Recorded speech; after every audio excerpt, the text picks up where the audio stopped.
Hey, good evening, Congressman Christian Menifee. Very happy to be here.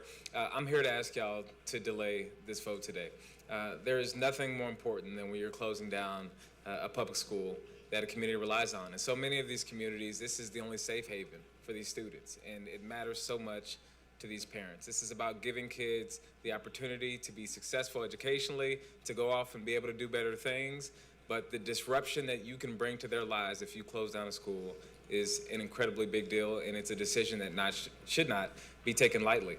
Look, I know that there's been a couple of weeks of public hearings and there have been some conversations, but something of this magnitude requires so much more than that.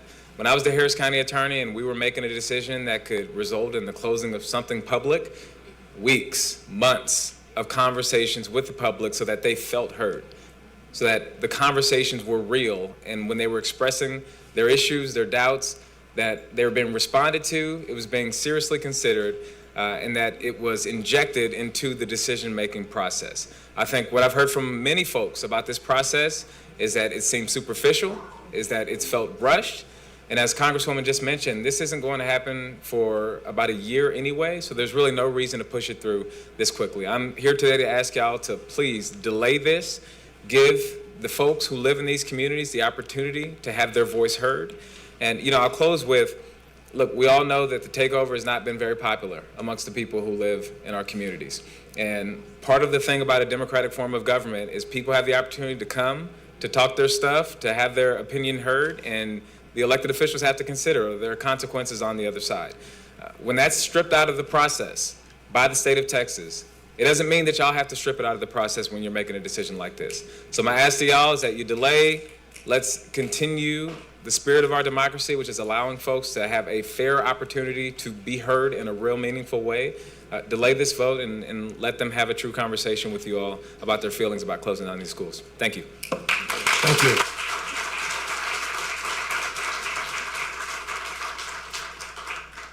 Up next, we have, I believe, State Senator Carol Alvarado. Did I see Carol here? Is she here yet?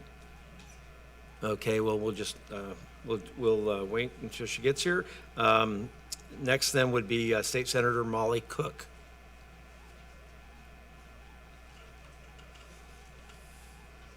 Hi, my name is Sierra Williams. I'm the community liaison for Texas State Senator Molly Cook. I'm delivering this comment on behalf of our office since she is currently working at the hospital. Senator Cook gave comment to this board just 2 weeks ago about the importance of transparency. Shortly after her comment, this board announced that HISD will be closing and co-locating 12 schools throughout the district.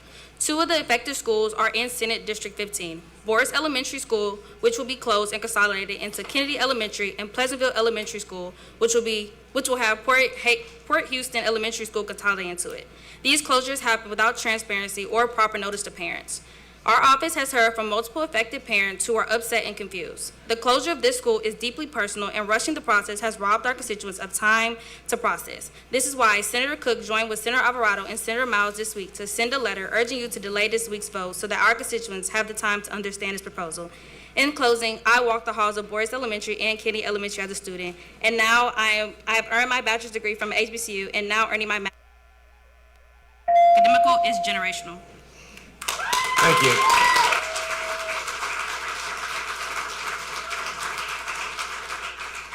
Next up is State Representative Charlene Ward Johnson.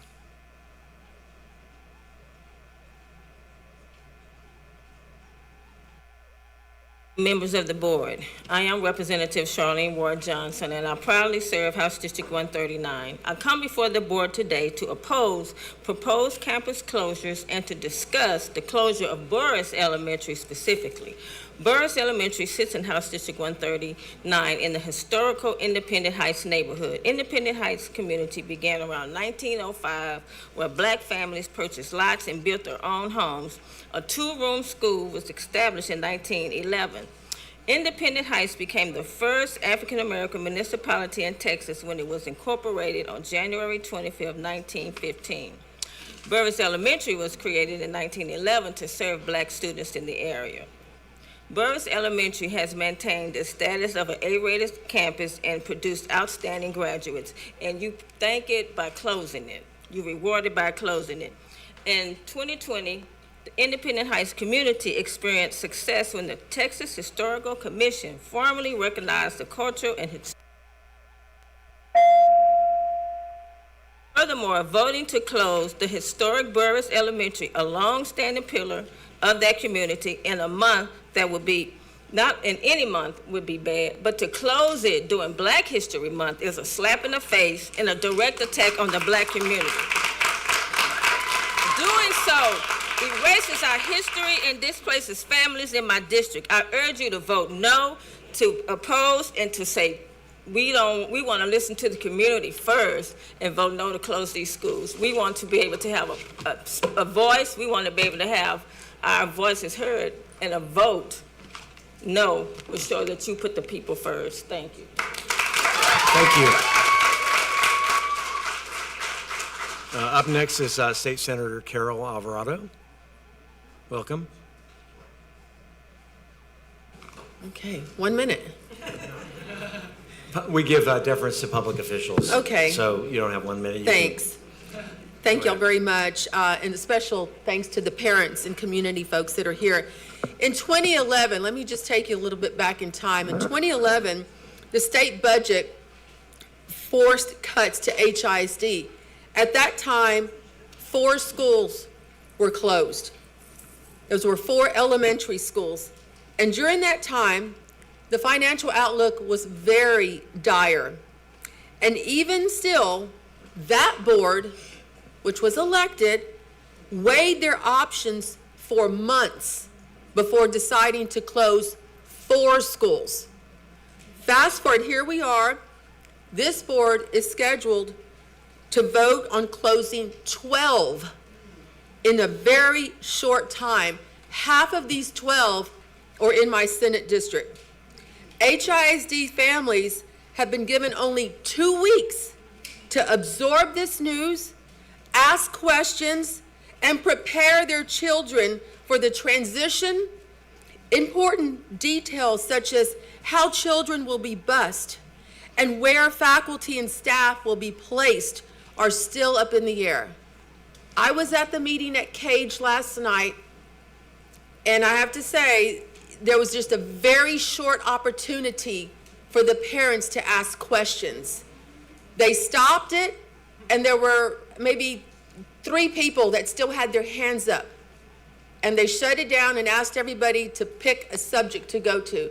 I don't know why they just didn't let those few folks ask their questions. This is the latest in a pattern of policy making designed to minimize input from the public. It has the unintended consequences of minimizing the public's trust in the district. We recognize that HISD faces real challenges. We get that, we know that, we're all in this together. We want to be partners in tackling those tough issues. Decisions this scale demand transparency, deliberation, and genuine community input. My ask today is that this board, at a very minimum, delay this vote. Go to the parents, the students, teachers of these campuses. Make your case. Make sure that they are truly and fully informed. Take their feedback seriously. Move forward only after you've done the work to be accountable to the people that you serve. We recognize that the district is an impossible position. Let's also recognize the fact that per pupil spending in Texas still ranks among the lowest nationally. Governor Abbott's school voucher program is siphoning even more dollars out of the public education system. Enrollment is declining and facilities are aging. This district has a credibility and trust issue. It has for some time. And it was very evident during the 2024 bond program. Parents, teachers, community members are all up in arms about the school closures because of the lack of accountability. Even though HISD is not on the ballot, voters are going to the polls very shortly, or they have, and in November, and will overwhelmingly vote for candidates who want to take back control of their schools. Thank you. Thank you.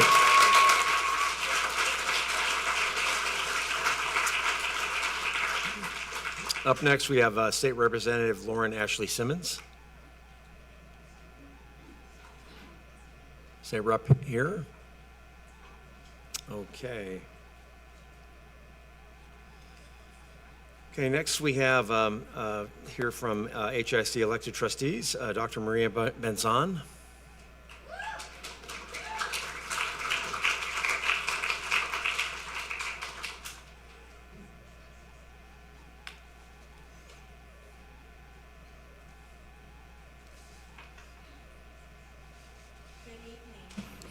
We all want thriving schools. That begins with trust, with transparency, with careful stewardship of taxpayer dollars.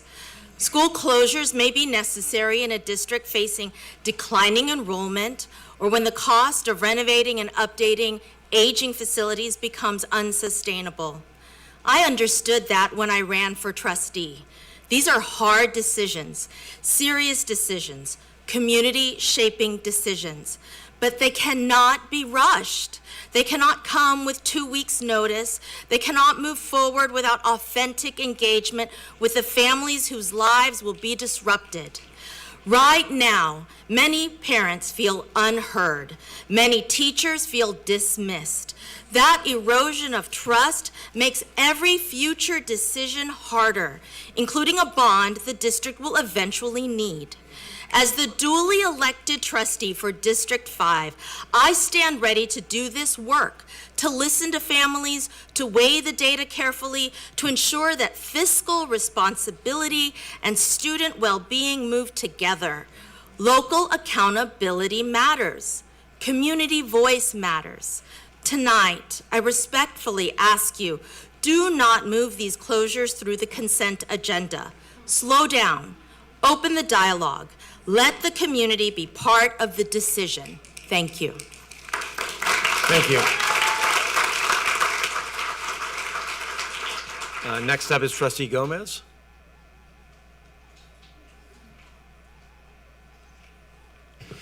I urge you all to vote no on this plan to close schools and force the superintendent to engage with us before submitting another one. Community engagement to some might sound like pablum, but it means getting local knowledge on railroad crossings and pathways to school. It could mean partnering with local and state government to get funding for sidewalks or grade reductions at railroads if school closures create that need. It could mean making a deal with Union Pacific about their train schedule. Or if you're feeling really bold and courageous, it could mean asking parents why NES schools have declined in enrollment faster than other schools. If you vote to approve this plan on 2 weeks' notice with no community input, I ask respectfully, what do you think is the point in even having a board? Because I was under the impression that it was to represent the vision and values of this community. But maybe I'm wrong, right? And maybe you've completely given up on the idea that productive conversation is even possible. I have not given up. For that reason, I urge you to vote no, or at a minimum, delay this vote, give us the opportunity to talk about a very consequential decision to close 12 schools. Thank you. Thank you.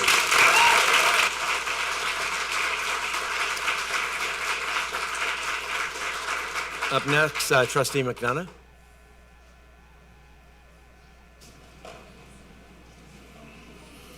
Good evening. The other person is always right. Right about their feelings, their fears, and the experiences they carry with them.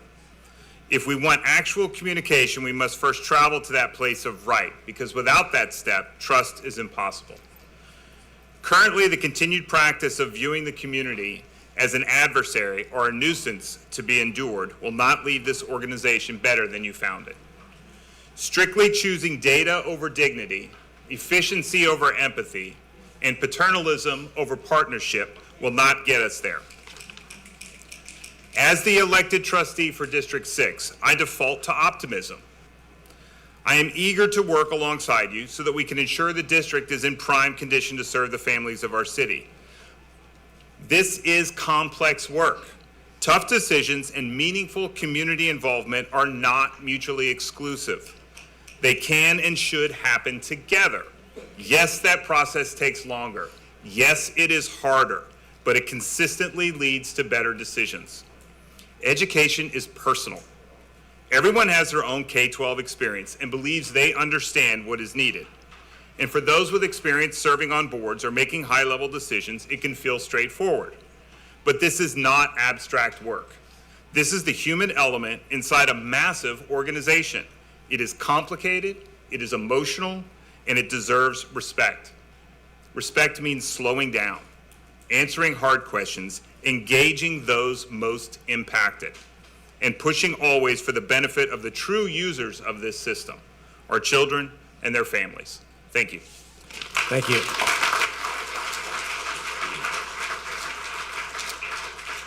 Do we have Trustee Savant Moore here? I didn't see him. Okay, how about Trustee Donnie Hernandez?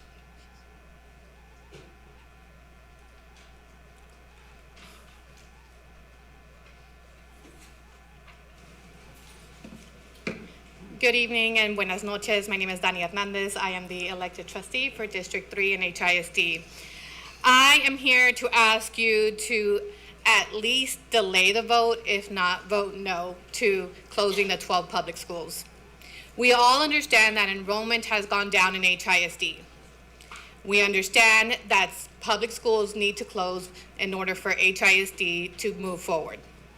However, the manner in which HISD is proposing for you, the Board of Managers, to close these schools is not okay. The Lone Star Governance asks you to do community engagement.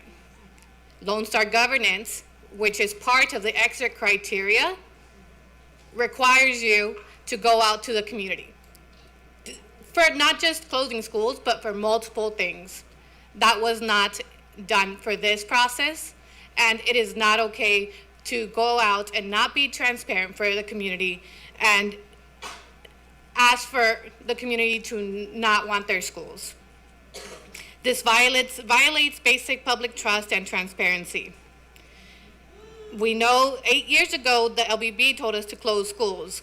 Communities need to be heard when closing schools, and there needs to be a process. HISD's own policy for charter schools says that the community needs to be notified by October 31st.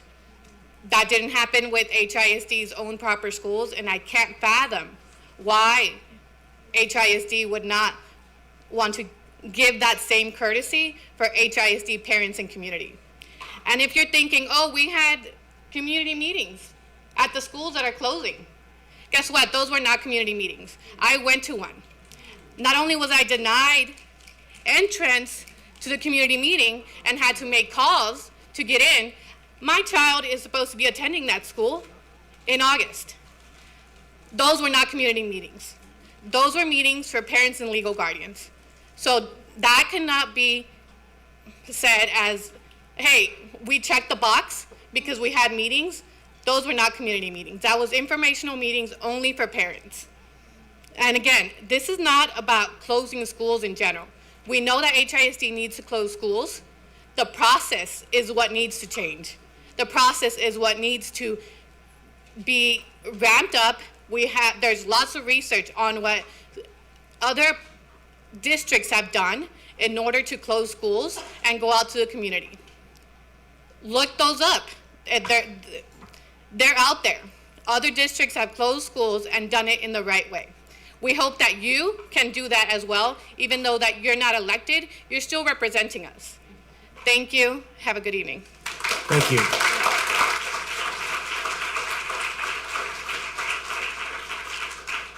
Next will be former State Representative Jarvis Johnson.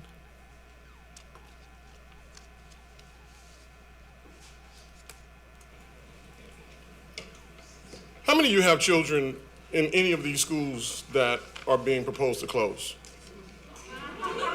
Cousins, grandchildren, or even close personal friends. When you don't have empathy and you don't feel what the people feel, you can't make decisions that's in the best interest of the people. I've always said that you can't fix a problem with the same mindset that created it. The state takeover scheme was devised by Governor Abbott to use children as pieces on the board of his political chess game. Governor Abbott used the old Republican tactic of manufacturing a problem to sell to his base that HISD, which was a B+ rated school, had major problems. But now the issue falls squarely on your shoulders. You're wanting to close schools because of low enrollment as the city of Houston's population swells. Make that make sense. But you're saying that this is a business decision and is losing money, and you haven't addressed why the district has lost a net 13,000 students, the equivalent of what is considered a large district in the state of Texas since the illegal state takeover. Parents are making a conscious decision to leave the district because they have lost confidence in the ability to educate their children. Other ISDs and charter schools are happy because their enrollment is swelling while HISD is declining. Is that by design? Since you're acting like children are dollar signs and not students that are looking for nurturing environments to learn, what are you doing to bring them back? What confidence are you giving the parents that their children are in nurturing learning environments so they can grow? What magnet programs have you put in place to attract parents and students back to these schools? What have you done to ensure that the students are happy learners and enjoy coming to school? What have you done for parents to ensure that they're confident that their voices are being heard? What have you done to stop the hemorrhaging of qualified, experienced teachers from leaving and replacing them with inexperienced ones that are only loyal to you through fear and not through the love of teaching? Closing schools is not the answer. Changing your authoritarian way is. None of you are accountable to the people because none of you were elected. But I must remind you and remember that the pendulum of politics will swing back to democracy, and you will no longer be on this board, but you still will have to live and do business in this city. And you will be remembered for the harm that you have done to these communities. So let's remember, taxation without representation will not be accepted. So I'm urging you to vote no on any school closures at this particular time. Our children are not dollar signs, they're students, and they need nurturing environments to learn, not simply looking at them as dollar signs. Bring the students back that you lost, bring the teachers back that you lost, and watch the parents and the children come back to our schools. Thank you. Thank you.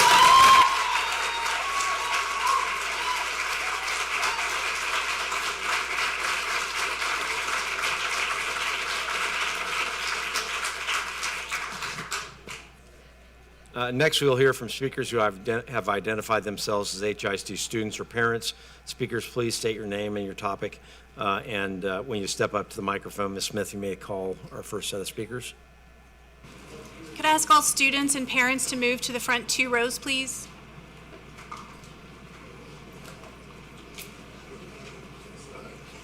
We'll start with Naya Dewart, followed by Ella Taylor.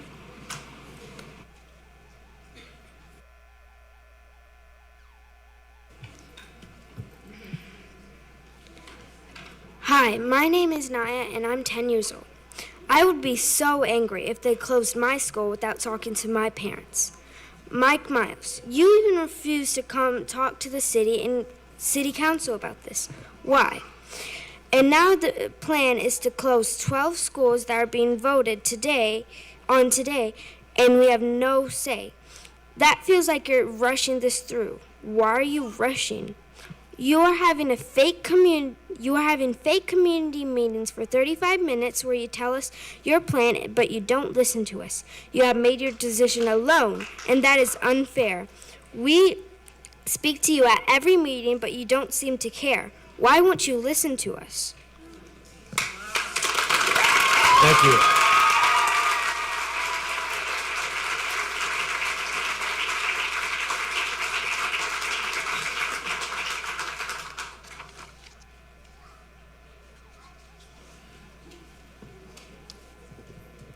Hi, my name is Ella Taylor. I'm speaking for a mom from Port Houston, Reina Giron.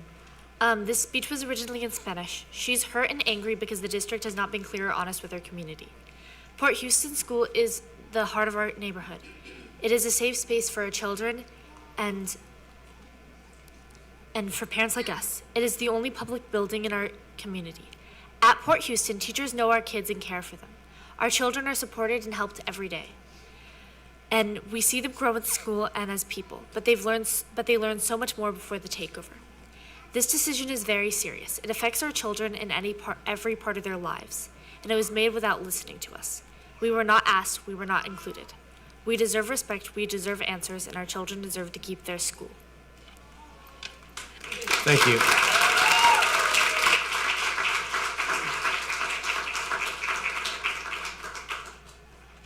If there are no other student speakers here, we'll move on to number 1, Eddie Brito. Parents.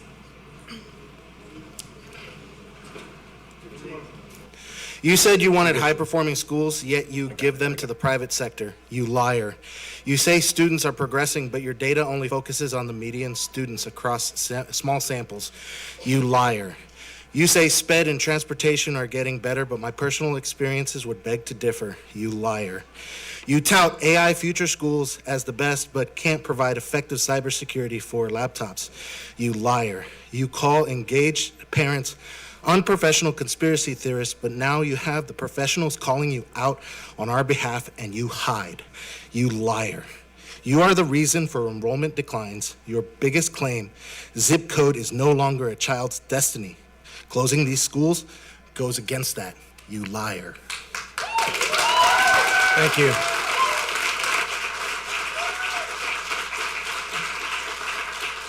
Up next is Trustee Savant Moore. So go ahead. Thank you. Good evening. My mother is 79 years old. She told me to ignore those that ignore you. But I'm going to do something better. I'm going to forgive you. I offer everyone on this board a free Airbnb for a week. I want you to take the same bike path that my daughter takes to a HISD school, and the train blocks her. And yet there's district policy where my daughter is marked absence, even though this corporation knows that she goes to this school every morning, Monday through Friday. My own cousin should not be texting me that she has a special education grievance since September 2025.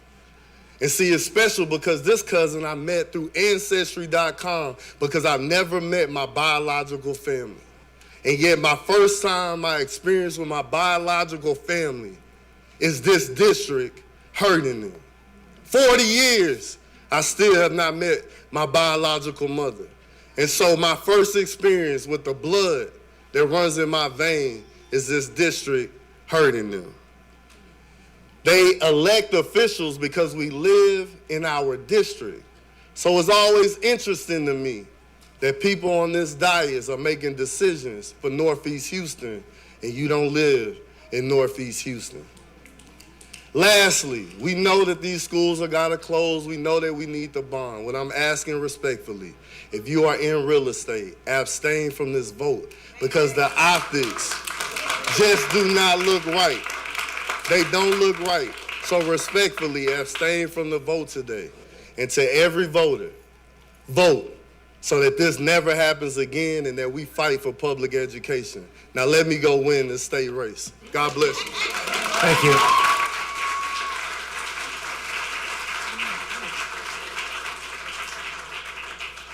Laura Henry. Speaker 2, Laura Henry. I'm Laura Henry, speaking on behalf of Mary Lou Carmona, a Port Houston mom. This speech was hers originally in Spanish. I have been living in this community of Port Houston for 20 years. I am one of the moms who 16 years ago walked with her son to school in summer and winter. But this was not an obstacle to educating my son when I had a school near my house. I did not have a vehicle, but if my son or his teacher needed me, I could be there in 5 minutes. I have been a volunteer since I enrolled my son in school because we are people of values that like to serve. This community cannot stay without a school. Do not marginalize these families anymore. We are low income but hardworking, honest, good citizens who pay fees and taxes. Mr. Miles, do not let us be deleted from the map. Thank you. Thank you. Deseo que Dios toque. Thank you.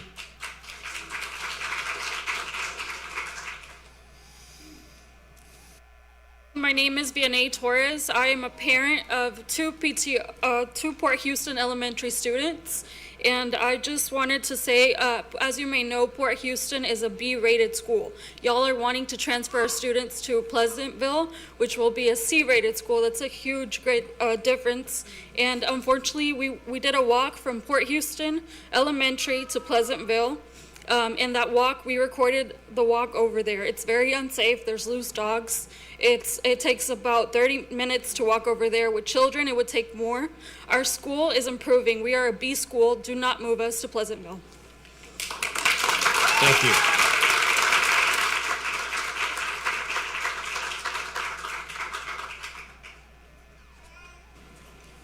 Good evening. My name is Cindy Cura. I'm here representing Port Houston as a mom. So we have many Hispanic community in our area. Our children, they walk every day to school, like they mentioned it. We did a walk for 30 minutes.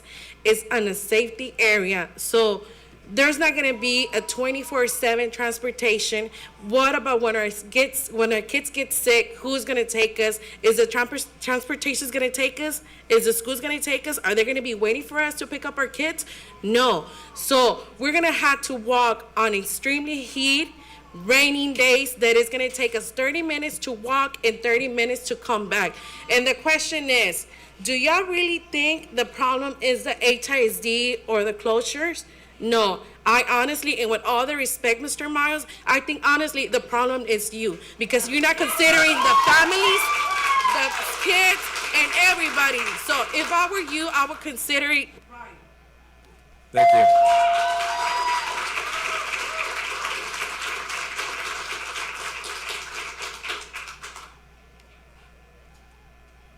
Standing with Elizabeth Silva, a mom from Port Houston, and I'm speaking on behalf of another parent who wasn't able to come. We were told our school would close because it's in a poor condition, but why? We pay our school fees, yet the district hasn't maintained it. We were also told enrollment is low, but as a volunteer, I know we were just 2 to 3 students below our target. We were told children should go to Pleasantville, which has a lower rating and a bullying problem, and that only kids more than 2 miles away would get transportation. But the walking route is dangerous for those closer: fast cars, incomplete sidewalks, and stray dogs. Port Houston is not just a school that teaches math, reading, science. It is a community and second home. It is a school that is teaching our children principles like self-love and respect. Mr. Miles, closing a school that is full of value and wisdom is never a good thing. And Angela, what would happen at Kincaid if you tried to close that school down and gave them 2 weeks' notice? Thank you.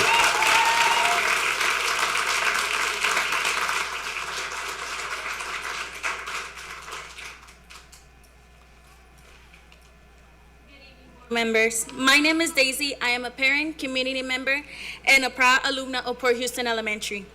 I am asking you to reconsider the proposed closure of our school. We were told enrollment was short by 2 students. Mind y'all, 2 students. How does missing a target by 2 children justify closing an entire campus? We were also told the building is only utilized by 64%. But when you walk our halls, classrooms are full. Teachers are teaching and students are learning. I invite y'all to walk those classroom halls. How was that number calculated? Was it verified in person? Our school is rated a B. Our students are achieving. Our teachers are committed. Before recommending closure, what specific support did HISD provide? Was there a target improvement plan, additional funding, enrollment outreach? Our children are not numbers on a spreadsheet. And then there's safety.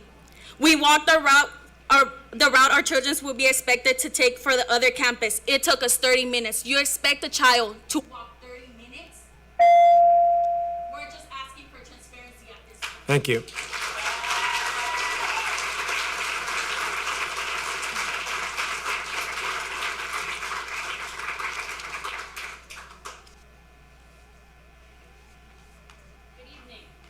Last week at the invite-only Destination Transformation Conference, Alex Elizondo described the idea that community input leads to buy-in as a fairy tale.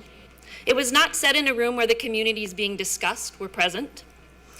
Tonight, you are voting to close or displace 12 schools. 10 of those 12 are NES campuses, the superintendent's signature transformation model. NES campuses are down about 20% in enrollment compared to 11% in non-NES schools. Is this the destination you're looking for? Is this the transformation? Consider that the real fairy tale is believing you can dismiss community input and expect communities to stay. I know you've been told that you are here to do the hard things an elected board can't or won't do. The hard thing is to grapple with the impacts of the decisions you're making. It's to sit at the table with the people living them. Delay this vote and go. Thank you. Up next, hang on one second. We have a state representative that has come. So State Representative Penny Morales-Shaw is here. So welcome. Thank you. Appreciate that, Mr. Campos. First, I just want to recognize you, each of you. I know you have a difficult task of being here and carrying out Abbott and Murat's orders, and especially hurting your own fellow Houstonians and kids and dedicated educators by the decisions that are made by this board. You're here allegedly, each of you, not because we chose for you to be here, but because you allegedly are going to save HISD. It's truly sad to see with all of the great minds here that this is the only tool you have to improve HISD, to close doors and hurt more families and teachers. Let me ask you, did you survey the parents? Did you survey the teachers? Did you bother to survey the administrators of these schools? You don't have to answer that because they've already called me. Before this takeover, HISD was a B+ school district, and since the takeover, we've only seen one bad decision after another. We've seen parents ignored repeatedly, teachers run away from their schools and their students, thousands of them, and students unhappy and dissatisfied and having to adjust to a robotic schedule, hallway rules, and classrooms. Members, we went to these schools. Well, maybe not you, Mike, but the rest of us went to these schools. And we simply want the same benefit and advantage that we had in the security and safety of our schools. That's all we're asking for. We want our children and our families and our neighbors to have stability in their communities. We all know the many obstacles that families are facing now with limited healthcare access, all sorts of things, housing obstacles, affordability. There's so many more that everyone's having to deal with. And this is just, you are just creating one more obstacle to disrupt the security of each of these families and the teachers who work in these schools. Please know that that's what this decision will cause. We implore you to do what you claim to be here to do, to make HISD better, serve our teachers, serve our students, serve the administrators, the janitors, all of them, not by taking away schools and deleting more valuable student programs, but rather in a way that is meaningful and supportive of your own neighbors. I'm not here to ask you to delay this. I'm asking you to take it off the table completely. Thank you. Thank you.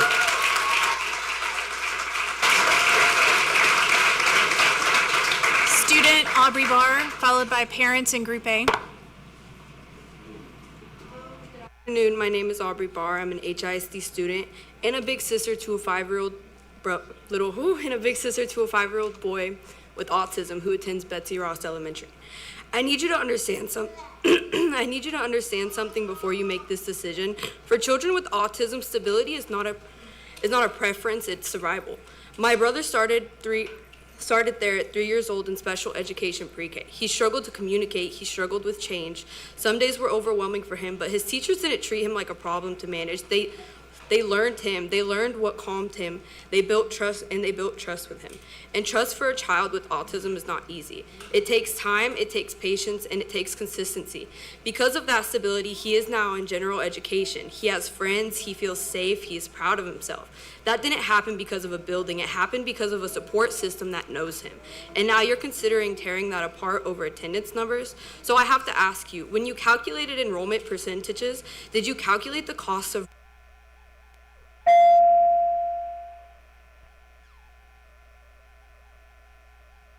When you close a school serving special education students, you are not reassigning them, you are destabilizing them. You are asking children who struggle with changes to absorb the biggest challenge possible. My brother is not a statistic. He is not an efficiency problem. He is a child who finally feels secure in his learning environment. Autistic students do not need disruption, they need protection. Please make a decision that sacrifices their stability for numbers instead of numbers on a page. Thank you.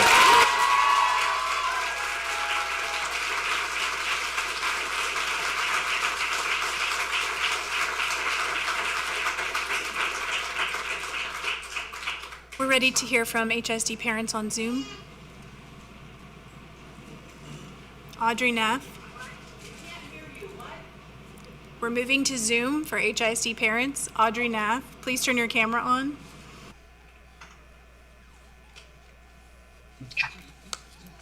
Hello, I am Audrey Nass, the parent of 2 students at HISD, and I am speaking out against the 12 school closures. I'm very concerned that by increasing those distances that these children have to walk, they are having to cross some very dangerous roadways and even railroad tracks in order to get to school. And I'm disappointed that there was just a complete lack of transparency in letting the community know about these closures. Please reconsider. Thank you so much. Thank you.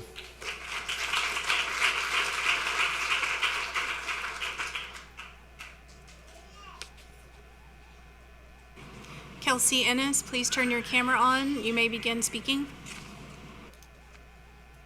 Oh. Is Audrey speaking? No, please go ahead. Okay. Hi, my name is Kelsey. I'm a parent of 2 students at Lanthrop Elementary. The first communication that we had with the district about our co-location with Cage was at a school meeting yesterday evening. I had to sign up to speak here before noon yesterday, before that meeting happened, and now you're supposed to vote on the final decision. The speed of this is alarming. It is suspicious and is what you do when you are doing something shady. Now, we didn't vote for you on the board. You may begin speaking. We didn't vote for you on the board, but you are successful, respected people, and I'm here as a parent appealing to your sense of pride. Your reputation says you're capable of better work than this, and I'm appealing to your sense of shame because it is not right to treat children in communities like this. And Board of Managers, if you don't have pride or shame, I would like to appeal to your sense of self-preservation. You took this role on because you have further ambitions, whether they're political, business, or civic. And we, the parents of HISD and the citizens of Houston, will remember if you rubber stamp this match. We will rightfully take Thank you. your Your time is up. ensure that it follows you. Do the right thing. Thank you. Thank you.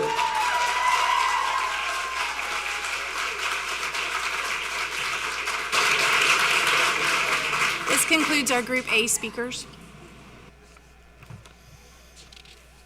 Is that it?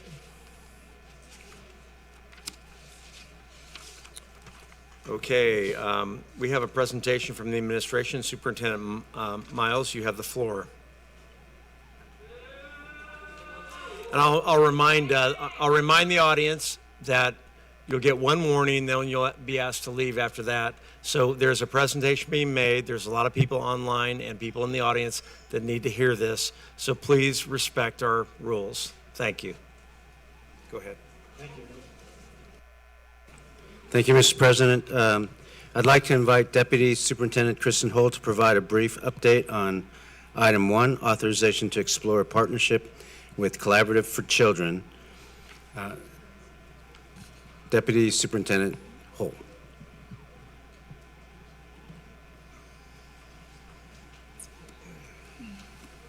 Hello, board members. This is a brief overview of the 1882 partnerships for pre-K. It's an overview of what an 1882 partnership is and why we are pursuing it.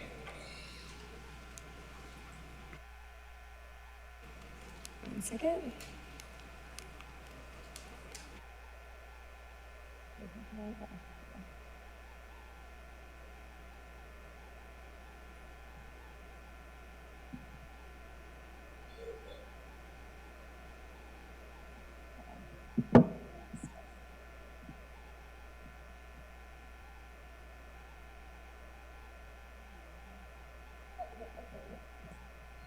sorry, it was stuck on the side. Okay, so the goal of our 1882 pre-K partnerships is to expand high-quality pre-K opportunities for our 3- and 4-year-old students so that more students are entering into kindergarten with a strong start. The way a pre-K 1882 partnership works, give it a second.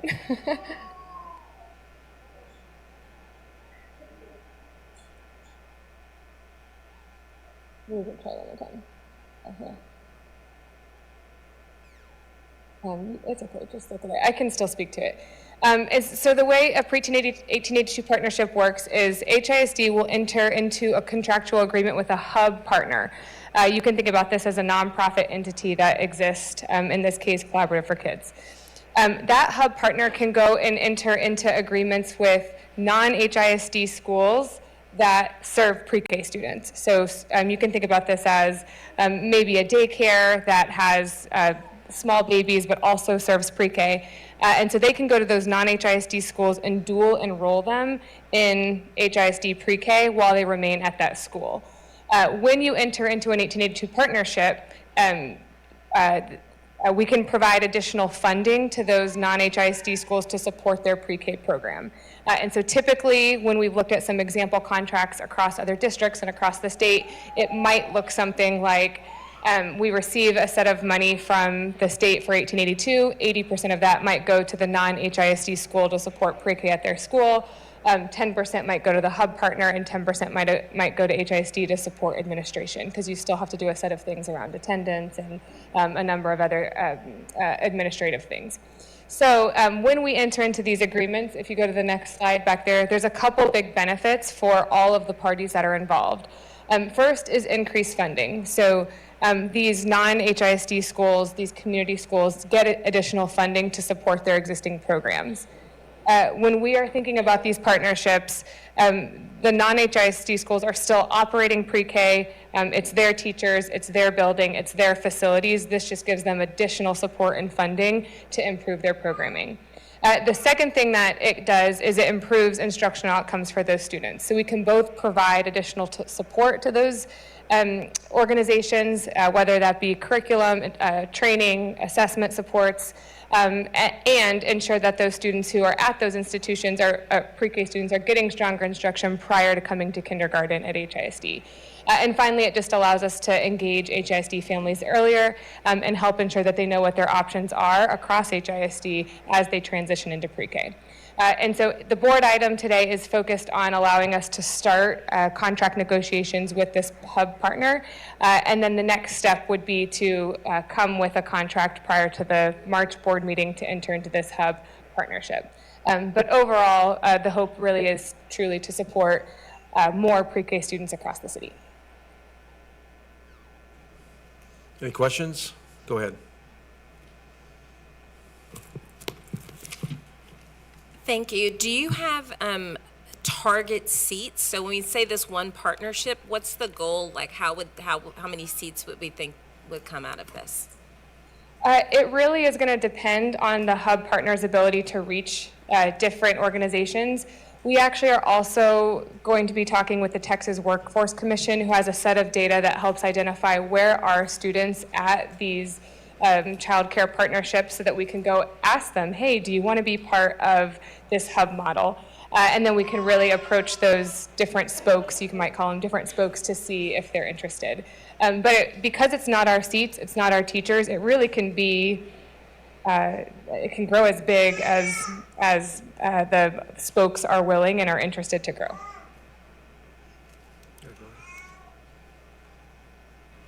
Thank you. Is this an exclusive partnership, or would it be an exclusive partnership between HISD and Collaborative for Children?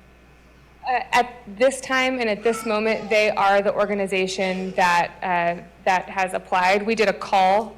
We posted a call for different organizations to apply, and they were the one that submitted an application and that was selected. There's nothing that excludes a district from having more hubs, but in terms of their ability to respond to the call, they're the ones that responded. Thank you. Can you remind us who has responsibility over background checks, safety of the children? Is it part of Collaborative or the actual At this point in time, no details have been written out. That will be the next phase of the work, is that we continue to do this work. There are some requirements that the child care partners do have to meet in just how the state defines a quality pre-K. So there's going to be certain things that the teacher has to meet. And again, these institutions are typically already running pre-K programs. It's our ability to just support them in their existing operations. So let me add to that. Our standard process is that our ethics department would make sure that the vendor is doing the appropriate background checks if they have contact with kids. So I know I've heard you talk before about the importance of getting more kids into pre-K3, pre-K4. Obviously, the literacy effects are huge. Do you expect this to expand the availability of pre-K3 and pre-K4 to more students in our district? Absolutely. The hope is to ensure that more students have access and support to pre-K, yes. And I guess help me understand a little bit the mechanism. This is not just now there's more money for kids who are already in these programs. We're talking about making more seats available for students, making more funding available for students. So whenever we talk about a spoke, we'll talk about the organization we're partnering with as the hub and the different schools that they work with as the spoke. Because it's an 1882 partnership, we get additional money from the state, and then that spoke gets additional money more than they currently have. So that could allow them to open more seats at their spoke, if that makes sense. Thank you. Any other questions? Okay, great. Thank you. Mr. President and members of the board, I'd like to invite Monica Zdrajewski to come up and talk about the school closures. Before she gets started, let me just give a short preamble. You may recall that when this administration and board of managers got here in December of 2023, one of the questions I was asked was, are you going to close the schools? And the reason that that question was asked on multiple occasions was the elected board had a list of schools to close, and there's a long story behind that, but in any case, they punted it and said, let the board of managers handle it. And I said in that summer, look, we're not going to close schools because we don't know enough about those schools. And the story was at that time, there were 121 DNF campuses, most of them in underserved areas, and a lot of schools whose buildings had some tough facilities, whose schools, the facilities of which had not been invested in for quite some time. And I said at that time that, look, the worst thing we can do is close community schools because I believe in the community school process. However, the schools that had not been invested in were losing enrollment already, and a lot of people were leaving because of the academics. And I said, look, let's give it a chance first to get the academics right so that we're not closing schools because they are failing schools and people are leaving them. If we have to close schools, let's close them because of the facilities, not because of the academics. And lo and behold, if you look at the 12 schools, I believe all of them were D or F back in 2023. And now, most of them, if not all, are A, B, or C schools. And so we can be very proud of the fact that this team and those teachers and those kids and those families did do a good job of bringing up the academics. So we're not in a position of closing A and B schools or good schools academically. And I've resisted bringing to the board a list of schools for 3 years, even though most people had expected schools to close. And not only have we resisted waiting 3 years, but there are, if you look at the list of schools and the conditions of our facilities, and everybody knows this to be the case because We get beat up every winter for, heating, and we get beat up every summer for cooling, and we go around, at 4:30 in the morning trying to repair and make sure our kids at least have heat and air conditioning when they need it. So everybody knows this, and there's over 40 schools, facility-wise, that could possibly be closed if we did it just by the numbers, just by the data. But we're not doing that. We are bringing the schools that we think are just not good or just not safe for kids. And I'm talking about the facilities, right? We have schools with some structural issues. They're safe right now, but excuse me. As we talked earlier, please let the superintendent finish.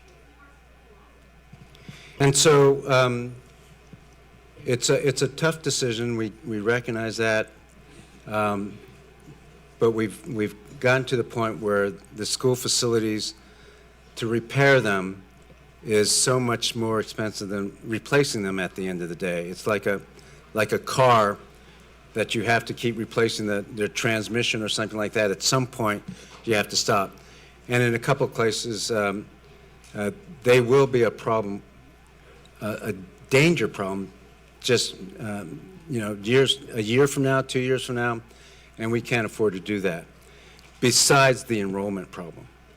So we'll talk through our rationale and the decision-making process, which was not done lightly, and what we've done to kind of adjust based on the input we've received. And Chief of Staff Monica Grajewski will do that. Thanks.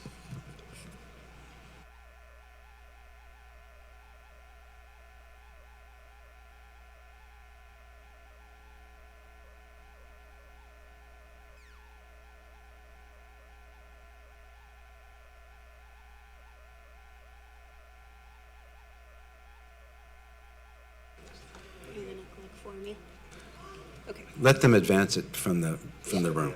Just say advance. Good evening, board members. This evening, I will be providing you with an update on the administration's recommendation to close 12 schools, 11 physical facilities. Throughout this presentation, I will discuss the decision-making framework utilized to identify the impacted campuses. I'll share more information regarding the campus-specific proposed actions, the program offerings at the receiving campuses, family and staff engagement done to date, and additional logistical information and next steps. The district is making the difficult decision to close schools in order to sustainably set students up for long-term success academically in safe and healthy facilities. This is a necessary action to ensure the long-term strength, sustainability, and quality of education is ensured for our students. If the proposal is approved, our focus for the next 2 months will be to continue to ensure families and staff have the information and support they need for an effective transition. Our decision-making framework was thorough and focused on 3 key data points: the quality of the facility, the enrollment, and the building utilization. Our guiding principles were applied during various stages and steps of the review process to ensure we are minimizing disruption by moving students to nearby, safe, and higher quality facilities. As the superintendent referenced, we did start by conducting a thorough data review. We used a rigorous methodology and systematic process in order to come to the final recommendation of 12 schools. HISD has many aging facilities and declining enrollment, which has been declining for over a decade. When you consider enrollment, building facilities, and utilization rates, there are many schools that could be on a potential closure list. However, our aim was to minimize the disruptions as much as possible. From over 50 that met an initial set of criteria based on the data above, the 12 schools selected have nearby schools with higher quality facilities, the space to accommodate more students with comparable and expanded program offerings, and Additionally, there isn't a reasonable path forward for increasing enrollment in those areas based on the demographic projections that we have. So here you see a map with the locations of the closing campuses. And these campuses have been experiencing enrollment declines for several years. And again, the demographic data demonstrates that these geographic areas are not expected to reverse the trend of decreasing enrollment. And there are a number of different factors that we know go into that decreasing enrollment. Economic mobility, high mobility rates, population shifts, as well as federal policy. We also know that urban districts nationally and in Texas are experiencing enrollment declines, and many have also made the difficult decision to move forward with school closures as a result. On the next slide, you see that this map layers on the receiving campuses in blue. I want to highlight the proximity of the receiving campuses to the closing campuses. The average distance between the closing and the receiving campuses is 1.86 miles. And we did hear at all of the family meetings the concerns around transportation, and I will be sharing and addressing that in a subsequent slide. Our student safety is very important, and we have made an adjustment as far as transportation goes that I'll share here momentarily. And we know, of course, that this will impact families differently based on where they live within the current zone. I'd next like to share with you all specific data for each individual campus, impacted campus. So on this slide, apologies for all the numbers, but we wanted to give you a comprehensive look at the data. So here you see a summary of the closing school data on the left, the receiving school data on the right-hand side of the slide, and the proposed actions. And I specifically want to call your attention to the enrollment change, the 5-year enrollment change, as well as the school size. The schools recommended for action have either been small for the past 5 years or have seen a significant enrollment decline over the past 5 years and are in a low quality declining facility that we know over time will progressively become more and more expensive to maintain. The receiving campuses are nearby and in all but 2 cases have higher FCI. When we operate multiple underutilized campuses in the same area, we continue carrying a high number of redundant operating and maintenance costs annually, and the consolidation allows us to direct capital strategically to higher utilized facilities rather than spread it thinly across declining enrollment sites. On this slide, I will focus on the program offerings that will be available to our students from the closing campuses transitioning to the receiving campuses. As we've been making our decisions, our commitment has been to, at minimum, maintain similar or comparable program offerings, and where possible, offer expanded program offerings at the receiving campuses. So specifically, I'd like to call your attention to the closing of Briscoe and the transition of those students to Carrillo Elementary. Both campuses are currently PUA campuses and will continue to be PUA campuses at the consolidated site. They will continue to offer the dual language programming to the students attending the receiving campus. And Carrillo has a current Vanguard gifted and talented magnet that students now from Briscoe will essentially have access to as part of the expanded program offerings. Burris and Kennedy, both of those are NES campuses. So the Burris students moving to Kennedy Elementary will continue to receive the NES instructional model that they are familiar with and that they have been successful with, as well as the dual language programming, and fine arts programming will continue to be offered via electives or dyad.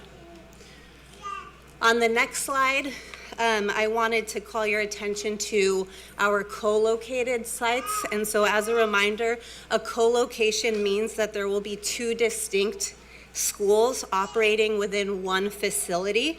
So they'll have a different principal. Their teachers will move with them, so they'll continue to have that continuity, both of staffing as well as of programming. You'll see that the co-located campuses will maintain their individual campus programming at their new facility, and there will not be a change at the host site as well. They will continue to maintain the programming that they have been experiencing over time. Here I wanted to call your attention to the consolidation of Fleming and McReynolds Middle School that will be co-located with Mickey Leland. We have a very successful STEM magnet at McReynolds Middle School currently. We will be transferring that magnet program to the consolidated site, again expanding access to that successful STEM magnet to more students as a result of this consolidated middle school.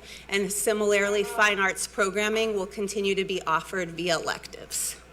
I also, a question that came up at many times throughout the parent sessions was around class sizes. And so we are committed to continuing to review and manage enrollment to maintain appropriate class sizes in alignment with our HISD recommended student-teacher ratios to ensure students continue to receive strong instruction and individualized support. Another theme that came up at all of the family meetings was around special education services. And so we really want to make sure to emphasize that all students will continue to receive their special education services in accordance with the law and their IEPs, their individualized education plans, and we will be planning and working with these families for these student transitions in the spring.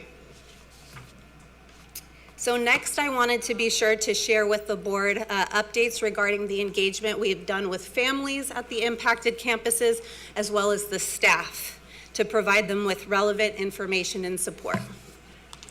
So first, here, I want to make sure to emphasize that the meetings that we held were for families, parental guardians of students at the impacted campuses.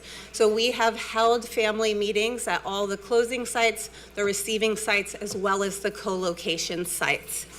And additionally, all families will have received follow-up emails with specific important information on their campus.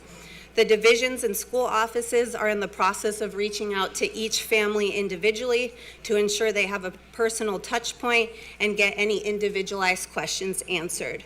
We will continue to provide this type of service throughout the spring to support the transition. And so you see here a summary of key themes that came up during the meetings. And so I will take some time to touch on many of these through the remainder of the presentation, like transportation, facilities readiness, staffing, as well as student safety. So transportation, again, was one of the most commonly heard topics that came up at the family meetings. And student safety is of utmost importance to us. And so as a result of what we heard from families and the input received during the meetings, HISD will provide a direct bus from the closing school to the receiving school for all interested students, regardless of their eligibility for 2 years. Families will be able to request this transportation via a survey that will be shared in May. I next wanted to share with you information on what we have done to support our impacted staff with this transition. So our human resources team have also met with the staff at each of the closing campuses. Common topics and questions, as you see here, included placement and selection, contracts and employment, and program and role continuity. The team was able to answer commonly asked questions, collect preference information from staff members to support placements.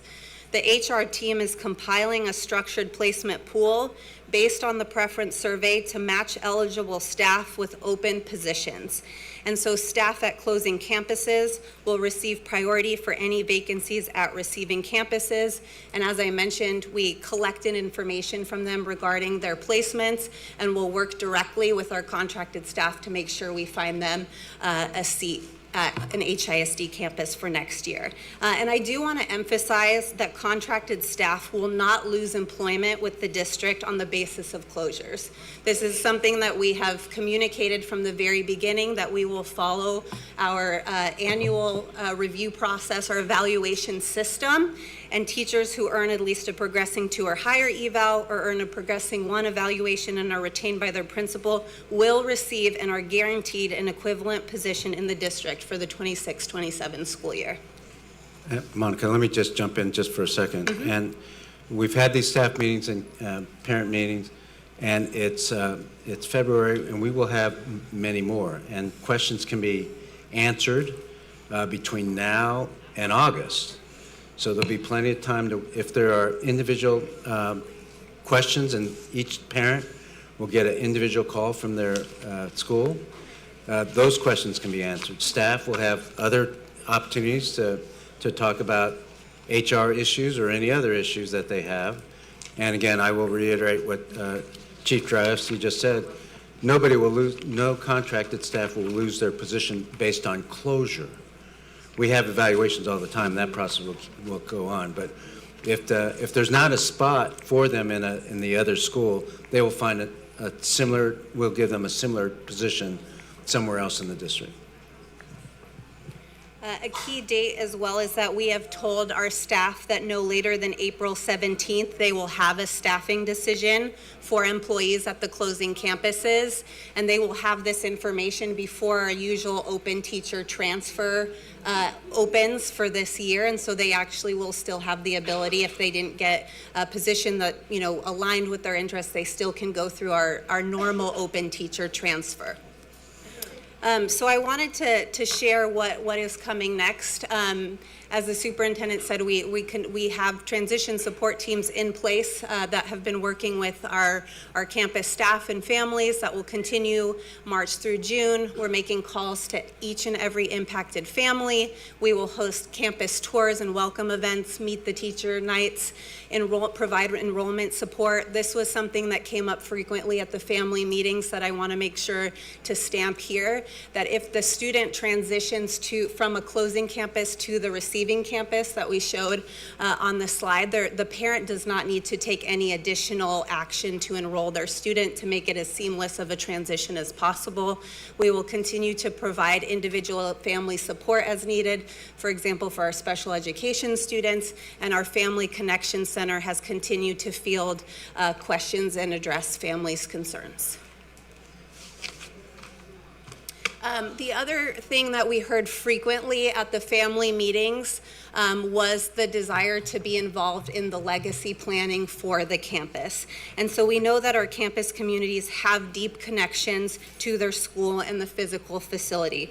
And so we will be standing up legacy committees in order to bring together staff, families, and community members invested in preserving the campus's history and traditions, leveraging the existing site-based decision-making process. And we will continue to share information via the school website, via school newsletters on this process. And you see here the timeline and breakdown of what that will look like. Separately, we will be convening a facilities usage committee in the late spring and summer to bring together stakeholders to provide input on the future facilities usage for the closing buildings. Monica, can I ask a question first? I attended Henderson last night, and one of the topics was school choice. And I know that one of the reasons for the timing here was related to school choice. Correct. Can you just go through the school choice options that are available to the students that are being impacted by this move and the timing that they will have to make their decisions, please? Yes, absolutely. Thank you, Marty. So for school choice, what we shared at the family meetings was if the families want to pursue a different option than the receiving campus that we have proposed transitioning the student to, they can go through our school choice process, and we've extended the deadline to March 6th, next Friday, to give families the opportunity to engage in that process. Would you please respect our rules? Thank you. We had school choice.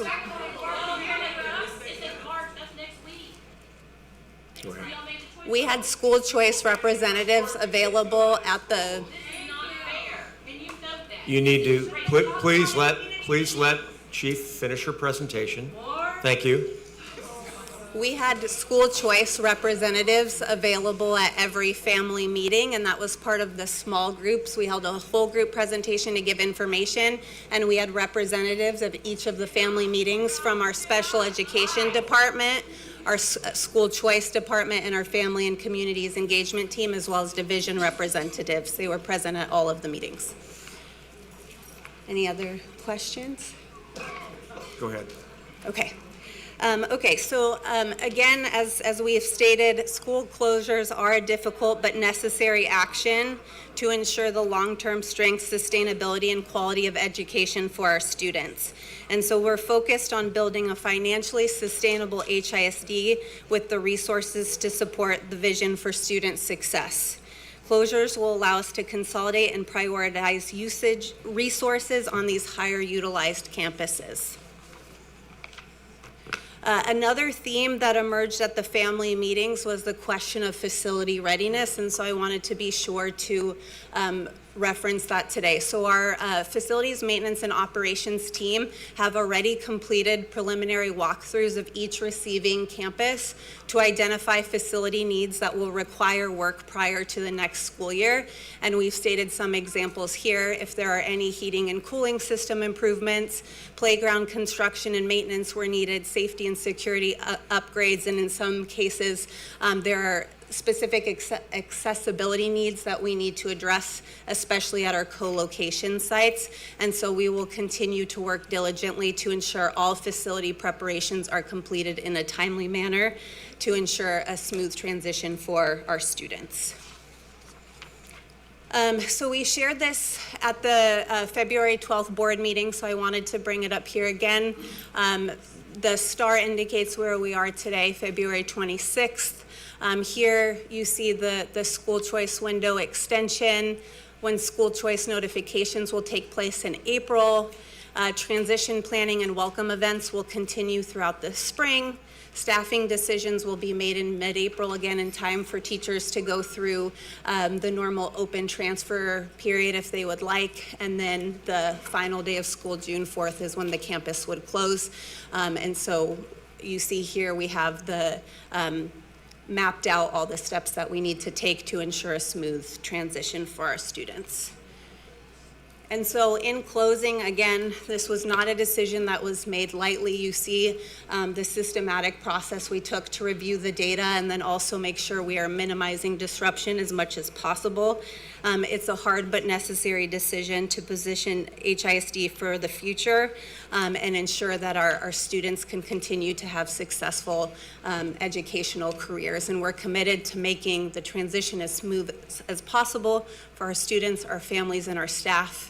I talked about many of these supports, and these supports will all continue throughout the spring and in the summer to again make sure our families, our students, and our staff are all prepared for a successful start of school year 26-27.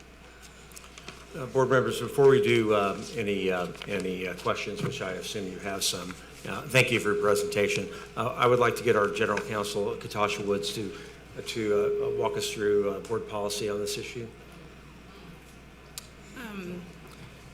So the relevant board policy here is C2 local, and just for some clarity, C2 local is the board policy, C2 is the regulation. As a general rule, regulations govern the behavior of the administration in implementing board policy.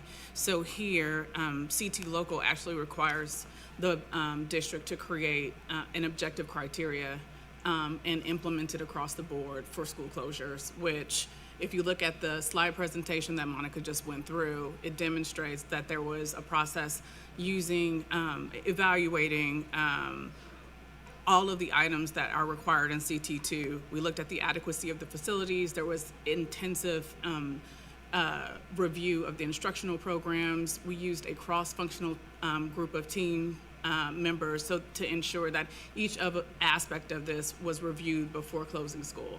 We looked at the facilities. We looked at whether or not the receiving school could adequately serve the students once they were transitioned over. So these are the considerations that are required. It's what the regulation asks us to do before we bring a recommendation to the board. There's also a requirement for allowing community input and also allowing notification. I think Monica reviewed for the board what that looked like here. There's not a set prescribed process in the regulation, and so this was the process that was used here. And based on the regulation, the way it's set forth, I know there's been a lot of attention to the timing here. The timing is when the CSO should actually submit the recommendation to the superintendent. And that actually did happen here. As the superintendent noted, there was a list of school closures. We developed this over the first half of the school year, and we paused that and then needed to restart this process. And so based on those, based on those considerations, we have complied with the board policy as it relates to the school closure analysis. Okay, thank you. Board members, questions? Go ahead. I'm going to caution the audience that please let us run this meeting so that we can get through and then hear from the rest of the speakers. Go ahead. Thank you for the presentation. I want to revisit quickly to make sure I understand the slide that you had on the adjustment for the transportation, specifically the shuttle option that you mentioned. I want to thank you for the adjustment there. I know a lot of us on the board received a lot of concern around transportation as an option. So I just want to clarify that a shuttle will be offered from the school that will be closed to the receiving campus. Is that like a round trip shuttle? Right. Yes, we would offer several kind of routes in the morning. I shouldn't use the word routes, but there will be several options for families whose students currently walk to their closing campus to have a bus pick them up directly at the closing campus and go directly to the receiving campus, both in the AM and then in the PM back to the closing campus.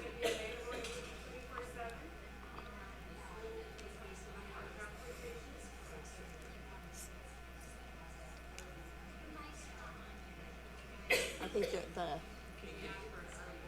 And that's based on the hours of your campus, correct? So that's Correct. an NES campus, it's early, and later the Correct. shuttle will run based on the hours. Correct. So Okay, for thank example, you. we would run like 4 different times in the morning based on the start time of the school. And then similarly in the evening, we would offer several times where the bus would go directly from the receiving campus to the closing campus, AM and PM. Thank you.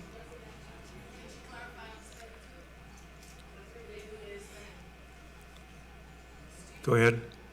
Any other questions on this side? Yeah, Again, it doesn't do you any good to have a conversation from the audience. There'll be plenty of discussions and plenty of time for people to understand exactly what this is, but this is not the time to fire out a question.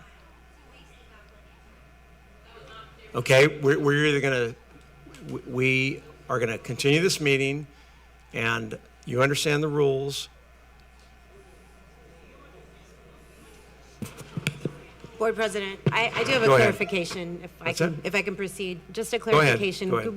We referred a lot to the FCI index, and just to make sure nobody makes an assumption, that's not something that was made in the last 2 weeks. This is something that, I wanted to just clarify that in case there were any concerns about that number being something that was calculated in the last 2 weeks. This has been something over some period of time. I'm familiar with it from the preparation for the bond that was pursued, but that goes back even further than that.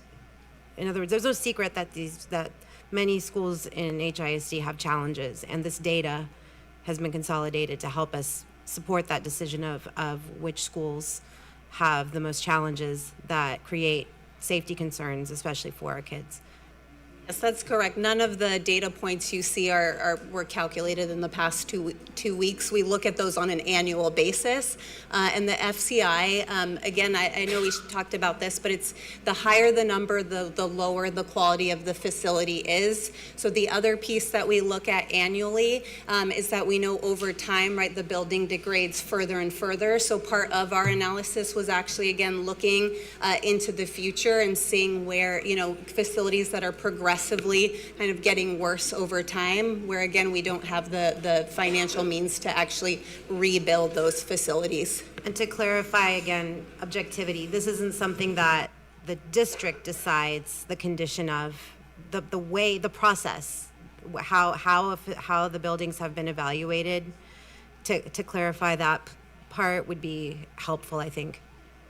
Actually going to invite Chief Jolivet, who's our Chief of Facilities Maintenance and Operations, to help give a little bit more clarity on that. Thank you.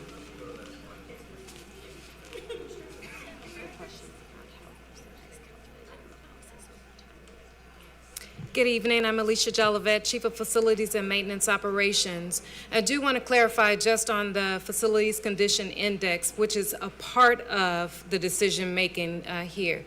We actually did a facilities condition assessment, which includes the FCI of the building. And so in the FCI, as well as the FCA, we look at the projections over time. And so we look at the capital improvement requirements over time, as well as any deferred maintenance. We look at the demographic area, geographical area, and programs of current study as well as future study. So we did begin doing facilities assessments way back in 2017. We did another one in 2020. We did another refresh in 2023. I do want to highlight, whenever we do a facilities condition assessment, it is to look at over a period of time because it includes a capital investment requirement. And so we did project out in 2023 what it might look like over a 10-year span. And so without investing into major capital improvement items, which we did do several campuses, right, during ESSER, as well as with the maintenance tax notes that you all reviewed, there are still several campuses or many campuses that require capital improvements. Even with those capital improvements, looking at the projection over time, we had to look at, is it costly to, or is it cost effective to invest or replace? And unfortunately, the replacement numbers became higher, and that therefore we have a higher FCI. There are weights included, which determine that overall FCI. And so looking at the mechanical, the electrical, and the plumbing needs, as well as different other components, ADA as well. Hopefully that answered the question.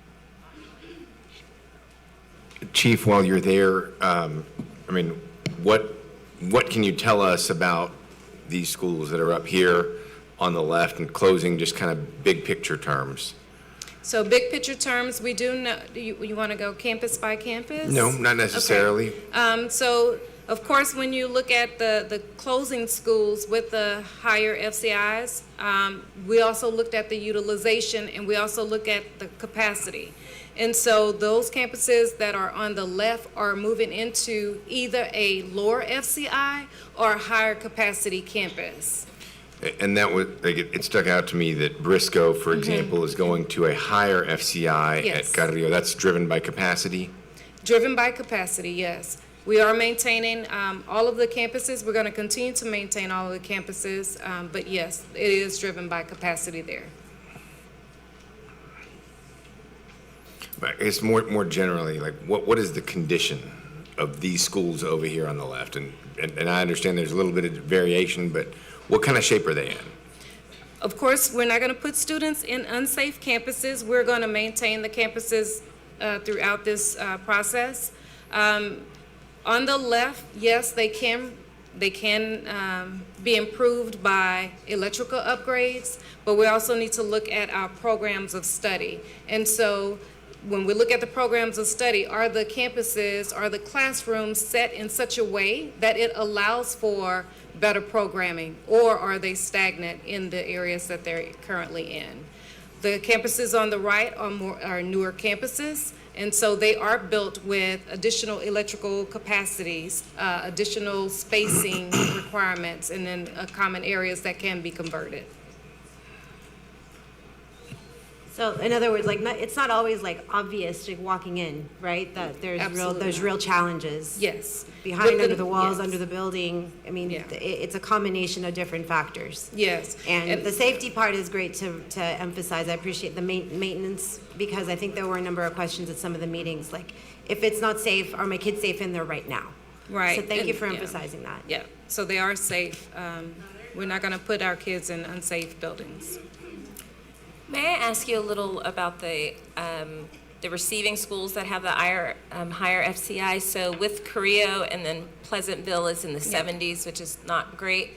Are we going to have a little bit of funds are they going to get some some resources, do we have money to help those two campuses as they're receiving? Yes, we will have additional funds to offset the cost for capital improvement requirements. With the Pleasantville and Port Houston, we know that both of those campuses yield a high FCI. And so, of course, we wanted to make sure that we're investing into one building so that we could put the supports into that campus. And so Pleasantville has the greater capacity for us to do that. Thank you. Okay, my question's not on facilities. Okay, It's on the thank you. process. Thank you. Thank you, thank you. Okay, few rapid fires for you. Okay, I just want to make this super simple, because we just got a tremendous amount of information, and this is an issue that affects individual families a lot, so they're trying to pay attention to all of it. So I wanted to just make sure we double back on a couple things. Okay, the programming. If I'm in a dual language school and the school I'm going to does not have the same language programming, walk me through that. How does it work? So what we looked to do was there's a difference between one-way and two-way dual language programming, and so what the academics team looked at was what did the closing school have and what did the receiving school have, and then based on the number of emergent bilingual student speakers that they had, they then made a decision around what was the best suited programming for the consolidated campus. Help me understand that in just regular. If I had a program at my school, I'm going to a different school, what's that look like from a programming perspective? I'll just speak really quickly to the multilingual models that are available in Texas. And so there's really 6 models that we look at. We have dual language one-way, dual language two-way. We have something that we call early exit, late exit, and then ESL. All of the research supports that dual language is the type of multilingual programming model that supports English proficiency and helps students maintain their native language. And so we have been investing in dual language programming for the past 3 years. We have a lot more dual language programming options. And so when we looked at this, what we said is if any of the campuses, the sending or the receiving campuses, have dual language one-way or two-way, we want to maintain that offering for their campus. So there was a couple situations where the receiving campus did not have dual language, but the closing campus did. We made sure that the receiving campus still had that dual language offering. Great. Okay. So in simple way I understand this, if you had dual language, you keep dual language. Okay. Yes. All right. Okay. That's one. Yes. All right. The second thing I saw was I don't want people to have to keep walking up, but it was around the STEM point. There was a co-location STEM point. Okay, so now this is like a little different question, but related. So if I'm going to a school, if my historical school did not have STEM, but then my new school does have STEM, does that mean I get more? Correct, yes. Can you explain that a little bit? Yes, so in these cases like this one here, where the magnet was just at McReynolds Middle School, only students at McReynolds Middle Schools or those that transferred in through school choice had access to that program. Now by consolidating 2 middle schools, both the Fleming and the McReynolds students now have access to that STEM magnet. So we did look for situations where we could transfer programming in order to offer more. Great. So if I'm a family and I'm in one of these affected schools that didn't have STEM and I'm moving to a school that does have STEM, my family has access to more programming. Correct. Okay, great. The transportation point, can we go to that slide? Because I thought that was a brilliant call out by my colleagues. And I just want to understand it because it seems really amazing, a really amazing example of community school collaboration, even though it may not have seemed like that, okay? So. It was directly in response to the feedback we heard at every family meeting, yes. Right, so this bottom eligibility criteria bullet, it says 2+ miles from new campus, but then you said that the average distance is 1.8 miles.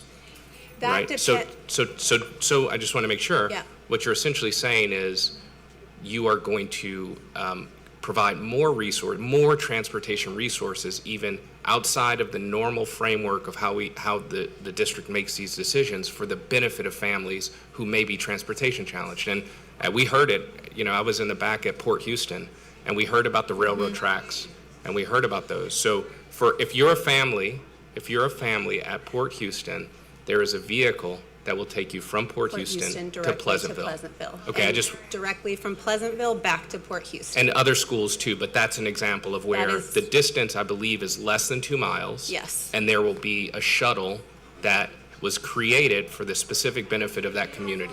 Yes, specifically because we know since these are elementary schools, many students walk to their closing campus, and so that's why we wanted to provide this service. Of course, there are some students that may take the bus to Port Houston, and in those cases, they would continue to have transportation directly to their campus, but for those, and we know there are many who walk from Port Houston to Pleasantville, they can continue to walk to Port Houston. There will be a bus that will take them from there to Pleasantville directly. Great, okay. And then the last point, thank you for accommodating me in these questions. Okay, my last question is, how do families communicate with the team here, right? So I heard just a few different pieces. We're making calls to families, we're communicating on Parent Square, we have phone numbers that parents can call us. Yes. Both in monitored in English and Spanish. Can you just go through that, the ways that families can reach out to us with questions and the ways that they should expect to hear from us in the coming weeks? Yes, thank you for asking that. So we have always had the Family Connection Center, that phone number we've sent out on every single letter that went out to families. In addition to that, based on we had some family meetings that were really highly attended, we had others that weren't, and so we made the decision as a team based on the participation rates to make sure that we still made individual phone calls to every single family that was impacted, and we're maintaining a call log where we're tracking what their concerns are, so that if there was something we couldn't address on the line, they will receive a follow-up phone call to address that concern. So if they have a SPED question, they will get a call back from someone in the SPED department who can help address that need. That's great, so thank you. And I just want to encourage us to make sure every family has that number to be able to reach us and just appreciate the effort. You know, behind the scenes, there are a lot of people who worked really hard to build these systems and communicate with these families. And so we appreciate that. And look, the reality is like I always say, there are thousands of families who don't show up to these meetings, who are just trying to get real answers to real issues that matter around the dinner table. I'm one of those families, I know. So the fact that we can just consistently communicate and keep those lines open and talk and overshare, I think it'll land where it needs to land. So thank you. And that's thank you for our commitment again has been to work directly with the families impacted by these changes. Okay, we appreciate your, you have one more? Okay, go ahead. So you hear this concern about SPED and IEPs. I see it here on this slide. I also know on the other slide you said that we will continue the students' mandated IEPs, but can you talk a little bit, starting with the law, about what we are required legally to do and what we will continue to do? Yes, ma'am. So every student has an individual education plan that dictates the instructional setting for that student. One of the things we're doing across special education across the board is really looking to make sure that schools are staffed appropriately to meet students based on their educational setting. And so for all campuses, there are a set of special education teachers that we will staff for campuses to make sure that it supports students who generally are seen in an inclusion model. So we have a lot of special education students that sit in our general education classrooms, but that need additional supports across the board. You can even look at autism, for example, where some of those students actually sit in our general education classrooms and just need some additional support around social skills, for example. That's not true across the board. But just saying, across all campuses, we want to staff special education based on the minutes required for all of those special education students that sit at that campus to be serviced. And that's how we think about providing teachers at a particular campus. And there are some specialized programs that are highly specialized. We have students that they're medically fragile, and they require even one-to-one support at times, and those services don't sit on every campuses because they're very resource intensive, and we want to invest in them so that they can be really strong as well. So across all of our campuses, again, the students who are sitting in our general education classes will be provided with special education teachers and services, and then we'll be working to make sure that our self-contained classes with highly specialized programs have the right support and the right staff so that those students can have their IEPs met. And that is our commitment in this process. There's no difference. So that's our commitment in this. And then what does it mean? Why do we have a special thing? People are concerned about transportation. So what is our commitment with IEPs and transportation? So whenever we are looking at an IEP, there's a section that actually looks at whether a student needs transportation because of their disability. And that's outlined in their IEP. And when that answer is yes, we make sure that regardless of where that student is, we provide that student with transportation support. So if you need transportation as a related service, that is provided to you as a student as a part of your individual education plan. Thank you for that clarification. Yes. Okay. Thank you. Thank you. Thank you. Thank you for the presentation. We will now, excuse me, we are now going to hear from the remaining registered speakers from Group B, first in person, then Zoom. So we have seats in the front row reserved for the next group of speakers, so please occupy those seats. Please come to the microphone in your numbered order, beginning with number 37, and then Ms. Smith will call the... Carmen Nuncio, starting with from 37. one of the affected campuses, and we weren't called in the first group, so we're going to go now, because I'm sorry, we have registered speakers. Number 37 is Ms. Nuncio. Hang on a second. 3 years ago. I'm sorry, and did you register to speak? Yeah. Turns out y'all didn't communicate very clearly and welcome us affected parents into this process that affects all our children. Excuse me, then say your name, state your name. Okay, you may begin. Go ahead. Okay, thank you. 3 years ago, my kid attended an excellent neighborhood school.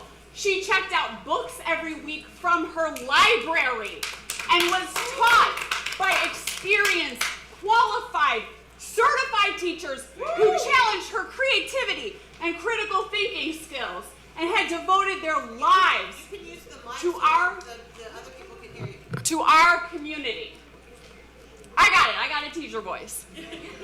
But for the past 3 years, I've had to watch as you destroyed this school piece by piece.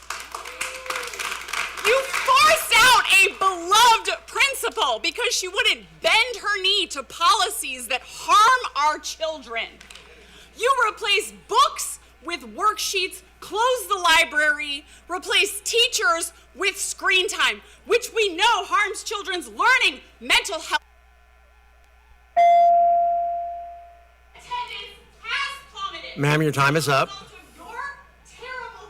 Ma'am, your time is up. Your time is up.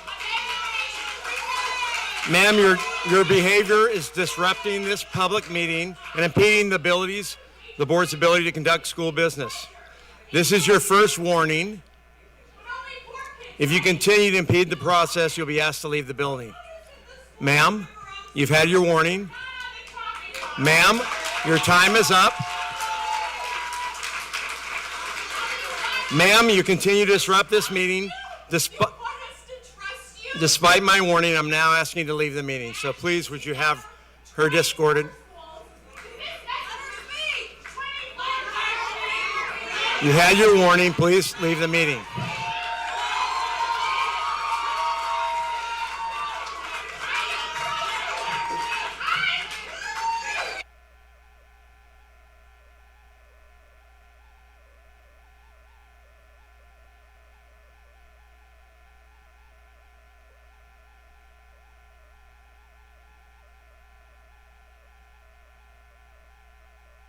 The board is going to take a quick recess.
Okay.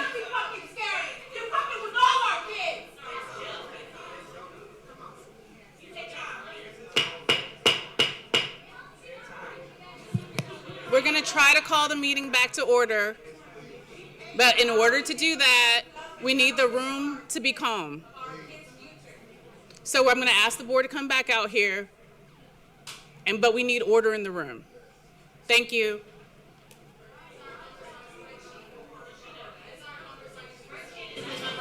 Ms. Nuncio, we're going to start with you, number 37.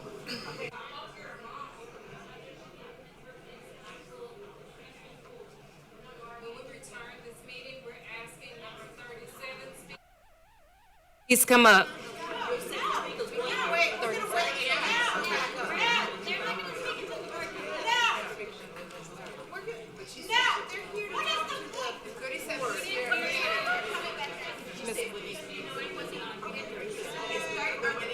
In order for us to return to the meeting, in order for us to return this meeting, we need you all to be calm so that we can return to this meeting.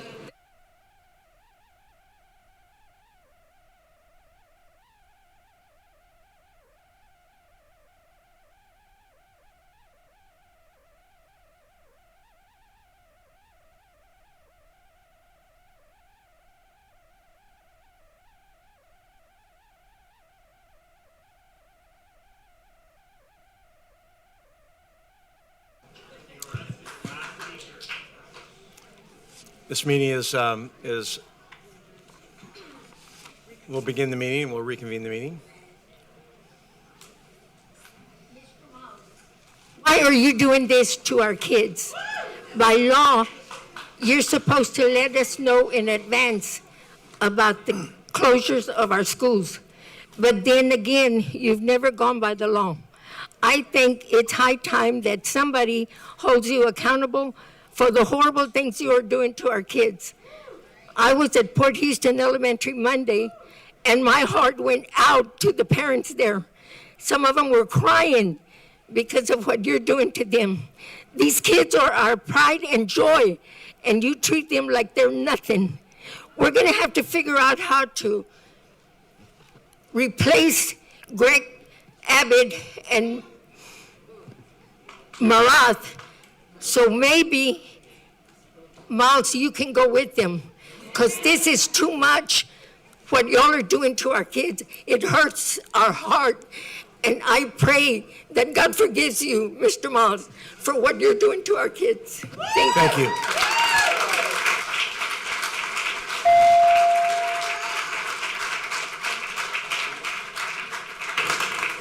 Jackie Anderson, President of the Houston Federation of Teachers. Mike Miles and all of you aiders and abettors. School boards can be held liable for not providing or negligently providing transportation in unsafe situations, particularly if they fail to uphold a duty of care, ignore known hazards, or violate safety protocols. While governmental immunity often protects districts, it does not apply to gross negligence or reckless disregard for student safety. I'm putting you all on notice. Thank you.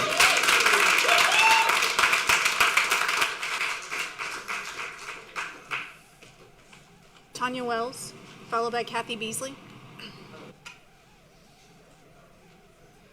Good evening, board members. My name is Tanya Wells, and I am the Executive Director of the Independent Heights Redevelopment Council, and I am in strong opposition of closing Burris Elementary.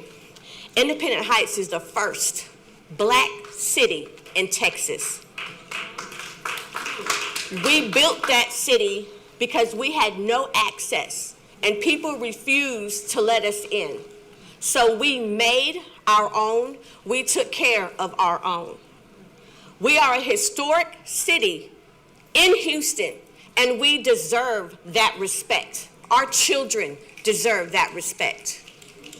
Hattie Mae White, for whom this building is named after, attended the original Independence Heights School, which was renamed to James D. Burris Elementary School. You want to partner with someone. Thank you. With children that Thank you. Your time is up. Thank you. Thank you.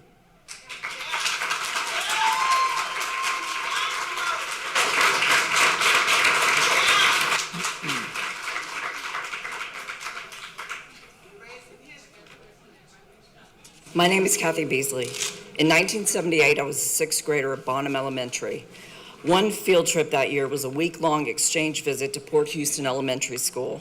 This was one of HISD's progressive and beneficial initiatives for the whole community. What you are doing now is destroying a community. Your desire to close 12 schools in underserved areas is a choice you made by your calculated dismantling of this district. You have no interest in underprivileged and underserved students in this city, and you have been corrupted by your unchecked, nefarious power. You want us to believe that you've been forced to choose this situation because of falling attendance, but you are the cause. You can distort it all you want with your farcical media, but we aren't fooled. I treasure the time I spent at Port Houston Elementary. Favorite memories from a district that helped shape me. It's not too late for you to save that school and all the others if you step off this path of shamefulness on which you tread. Thank you. Thank you.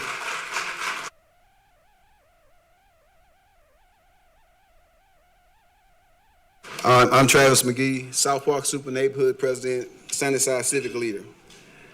The takeover has always been about money and real estate. We got Money Mike here with charter schools. We got Real Estate Rick here with the real estate. That's a huge conflict of interest. And I don't know why any of y'all can't see that. Closing schools is more surplus property. Consolidating schools is more surplus property. This is just another form of gentrification that's going to happen in the black and brown neighborhoods. So we need y'all to not just recuse yourself from the board, we need y'all to get off of this board, period. Because it's all about money. You have proven time and time again, other than the legislation being horrible, y'all make worse decisions than that legislation that got us to this point. So we need y'all just to take it off the table, period. Thank you.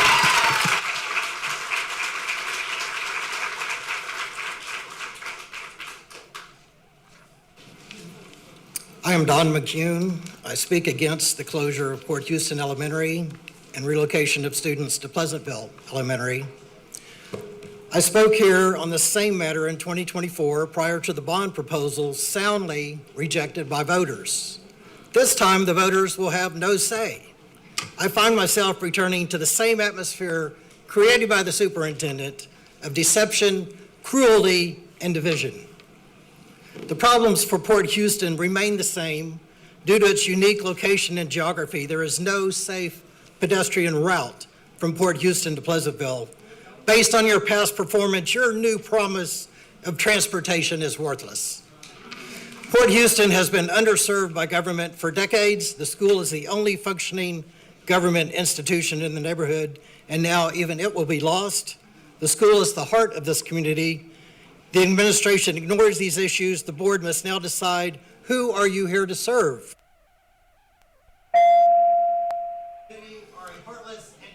Thank you. Thank you.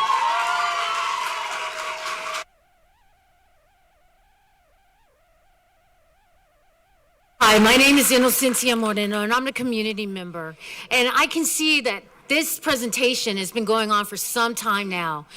We, the people, need to know what's happening, and we have not been involved. Nobody has discussed this with us or the families. I work with kids in foster care, and I see the traumatic effects of kids being moved from one area, from one school to another. We need to see what the impact it is going to happen to these kids. Burleson Elementary is 100 years old.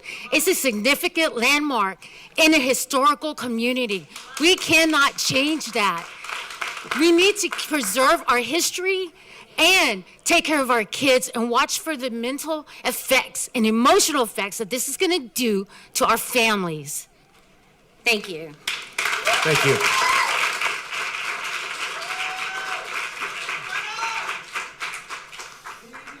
I am Dr. Coretta Mallet-Fontenot. The selling of various school properties and the related matters, that's what I'm speaking about tonight.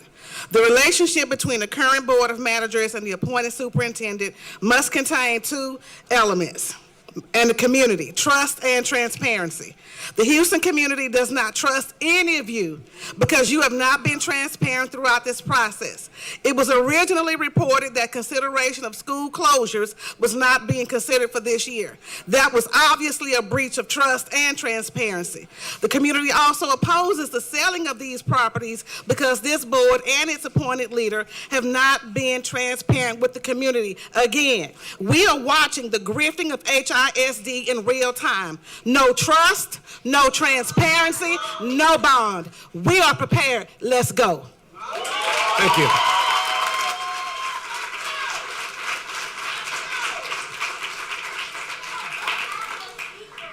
Good evening. My name is Christine Hamilton. I'm a parent, and my daughter is in the 3rd grade at Carrillo Elementary School. When we joined Carrillo, we had an A rating. Since the state takeover, we have seen major instability, constant changes in administration, significant budget cuts, and the loss of over 50% of our teachers. Last year's principal struggled with effective leadership, and Carrillo dropped to a D rating. We are now on our 4th principal in 3 years. And my daughter has had non-certified teachers for the last 2. Our teachers are overwhelmed, and our children are paying the price. The proposal to consolidate schools may have merit in theory, but only if supported by a robust change management plan. At Tuesday's parent meeting, the district could not articulate a plan and contradicted the data provided here today. This reflects the same lack of support that we have experienced these last 3 years. Without stable leadership, Carrillo cannot successfully absorb 50% more students and teachers. So I ask the board respectfully to vote no until the district can provide a concrete plan to address leadership, Thank you. staffing, resource allocation, and meaningful parent. Thank you.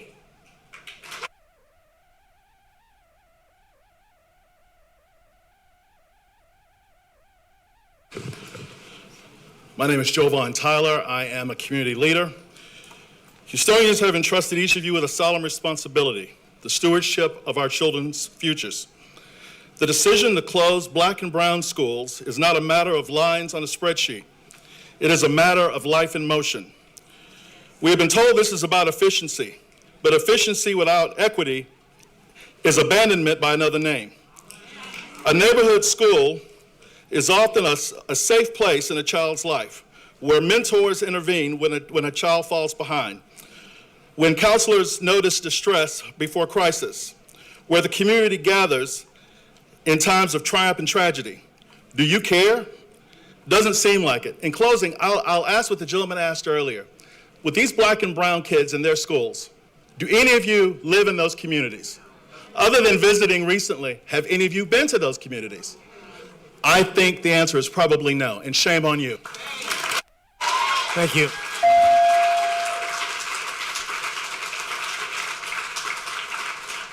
Speaker 47, Desi Ariano, and speakers 48 through 58, could you please move to the front rows?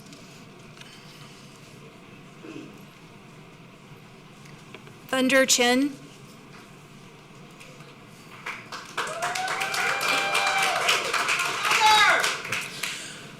My name is Thunder, and I'm with the Houston PSL, the Party for Socialism and Liberation. A better education, a better world is not only possible, but necessary. Thank you for being here and fighting for it. I'm going to lead a few chants right now. I encourage you to stand up and chant with me. Let's go. El pueblo unido jamás será vencido. El pueblo unido jamás será vencido. El pueblo unido jamás será vencido. When I say people, you say power people. Power people. Power people. Power people. Power. What do we want? Justice. And when do we want it? Now. What do we want? Justice. And when do we want it? Now. If we don't get it, shut it down. If we don't get it,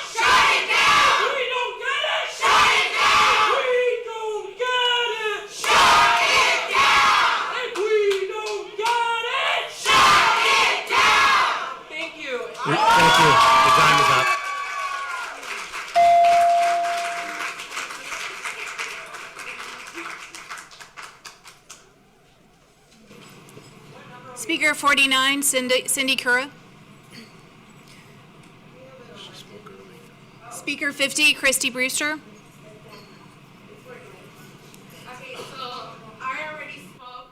And the only thing as a mom, if you guys are parents, to consider the option of not shutting down the schools. This is the school that I'm representing. It's not just a school. It's a home where we feel there are kids safe. So I welcome y'all to go and give a walk from Port Houston to Pleasantville. That is not a safety area.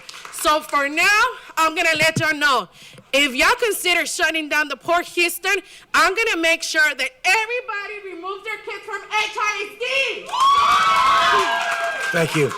We have State Representative Lauren Ashley Simmons here, so if you'd like to, go ahead, you may.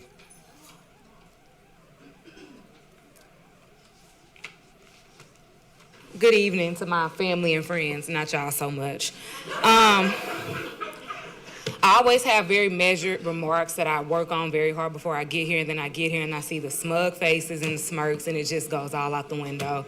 Extremely disappointed that I'm here once again standing before you pleading on behalf of my community. 12 schools, one in my district, Alcott Elementary. Have y'all ever even been to the campus? Have you ever set foot on it? Met the teachers, met the principals, seen the kids, any of that? At all. These are not your schools. This is still a public district. Still a public district. We're taxpayers. There's something very Trumpian about the way you're running this district, like a dictatorship. A board of sycophants, people who yell in the audience at community members about scoreboard. If this is a game, our children are losing. And y'all not winning either. I say this every time. He's gonna leave. Knock on wood, sooner than later. Y'all will still be here. I looked you up. You're new, because I guess the other two people that used to be here that told you no once couldn't come back. You're on Texas Southern's Board of Regents currently, too? What a track record. Wow. What to be said. Tearing our community limb from limb. And all y'all can do is think about the money to be made from the sale of this property. These are people. These are children. These are students. These are our community. This is our future. I want to live in a city with a well-educated populace. I want to live with people who can discern fact from fiction, who are not taking art of thinking classes with misspelled curriculum and passages with questions that don't line up. I had to sit Mike Morad down in my office when I was in session and show him not just 1, 2, 3, or 4, hundreds. And you can shake your head, Angela. I'll bring it to you too if you need to see it. Hundreds of incorrect pieces of curriculum. It's ridiculous. And you can blame and say, oh, because we worked against you about that bond money was not gonna keep those schools open. There's natural attrition, there's a low birth rate, but you know what it really is? It's you. You exacerbated the crisis we're in right now. People are fleeing this district because of you and the rest of you. Look confused all you want. Like I said, this room is not full for no reason. It's you. Own the responsibility. These are our schools. Our schools. We're not here for no reason. Thank you.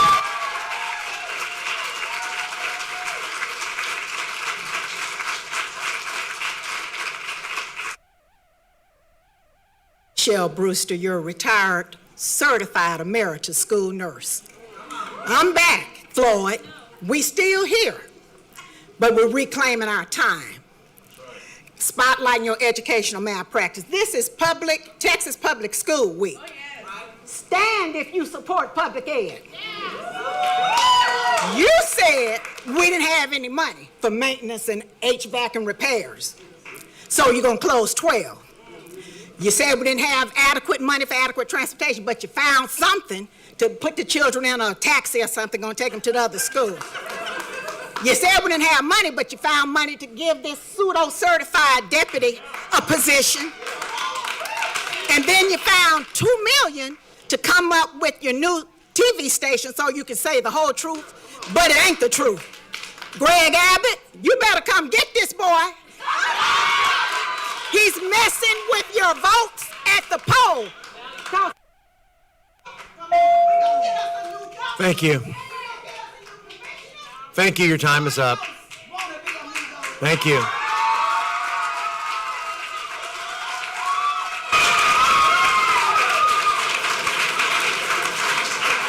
Speaker 51, Adriana Chostopoulos.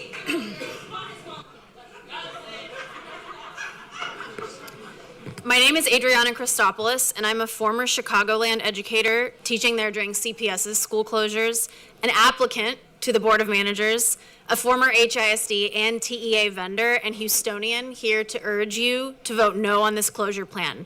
Not because HISD can forever avoid school closures, but because how and when they are closed matters. PACER's 2024 meta-analysis on school closure research lists multiple studies that document negative impacts on displaced students' academic performance in the announcement year, the year following the closure, and in some cases the long-term, as well as negative impacts on student achievement in receiving schools. This vote works against to-date effort and headway towards student achievement at HISD. And for a board and administration that say they value data and evidence, the absence of meaningful community input is directly at odds with research-based best practices that consistently emphasize adequate time and community collaboration. Thank you. Thank you. Thank you.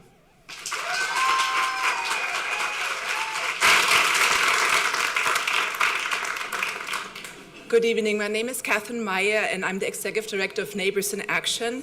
We're a community center located in Port Houston and have worked with a school in Port Houston for 31 years, serving approximately 800 children, youth, and parents. We've strategically planned and built our programs around this partnership. The school is the heart of the community that is already cut off by railroad tracks and industry, with no major grocery store, no clinic, limited transportation, unsafe walkways. The school is the anchor of stability and trust. It functions like a family. Teachers often grew up in this very neighborhood and understand its particular needs. Parents are involved because they trust the school, and that trust cannot simply be transferred. Children learn best when they feel safe, known, and supported. My question is also what happens to transportation after those 2 years, and what happens to transportation for parents. I urge you to consider what this closure would mean for a community that already carries so much, and at the least postpone your votes until. Thank you. Thank you.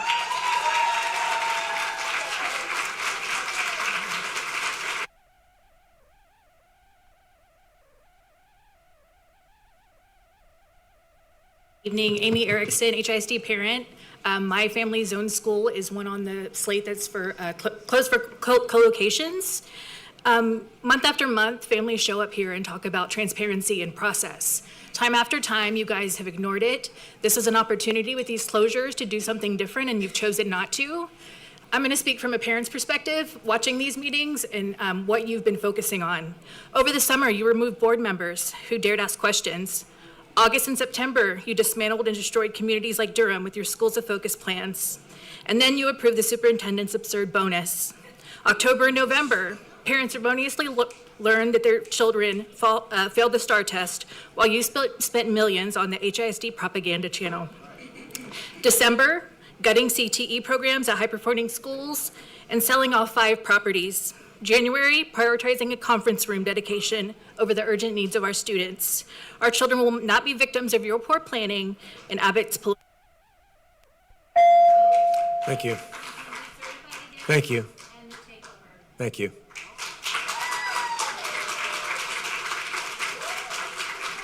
I'm Dr. Ruth Hoffman-Lack. I don't have the arrogance to think I can speak for this woman. This is her speech. You can either let her read or you can let me read it and be really hypocritical. Hello, everyone. My name is Toshiba Dixon. I'm the parent of 3 students at Port Houston Elementary. Closing Port Houston in June is a rash decision, and we need to slow down. The impending closure violates your own CT2 policy, which outlines timing, notification, and collaboration standards. This demonstrates that any declaration of transparency and partnership with parents is disingenuous. How long was the decision pending? If for some time, that means there was no transparency and we are not truly partners. Partners decide together. Otherwise, you're handlers, not partners. True value doesn't lie in quantity, but in quality.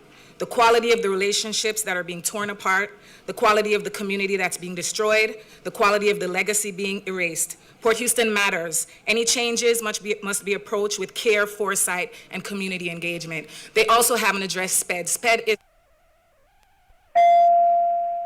We want to know if the classrooms are going to be transferred to the new school. Thank you. Transfer the structured learning classes to the new schools. Thank you.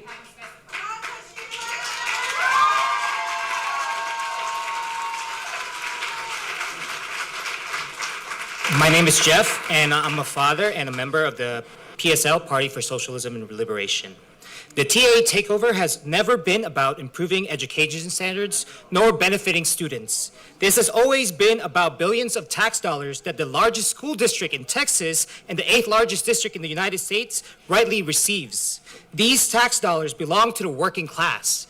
And the decision to close down 12 schools is further proof that this is all about money.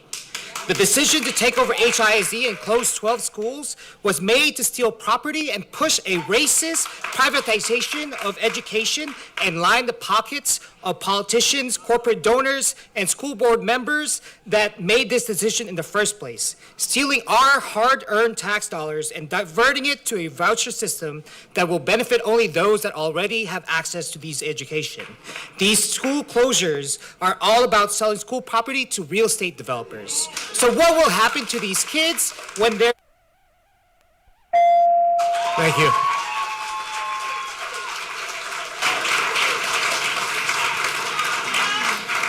Ruth Kravitz and speakers 58 through 68, could you please come to the front rows?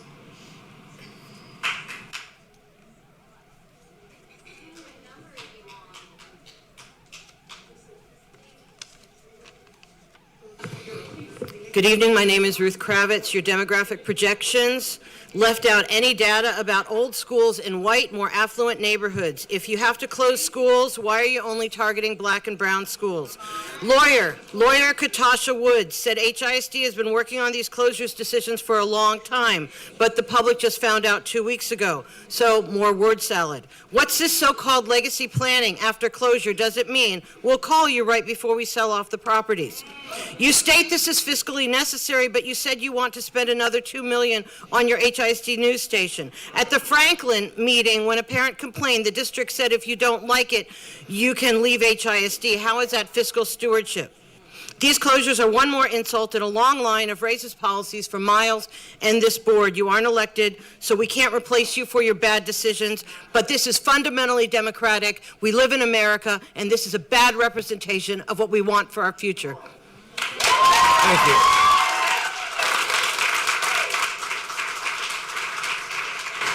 Speaker 58. Speaker 58, Colette Robichaud. Thank you.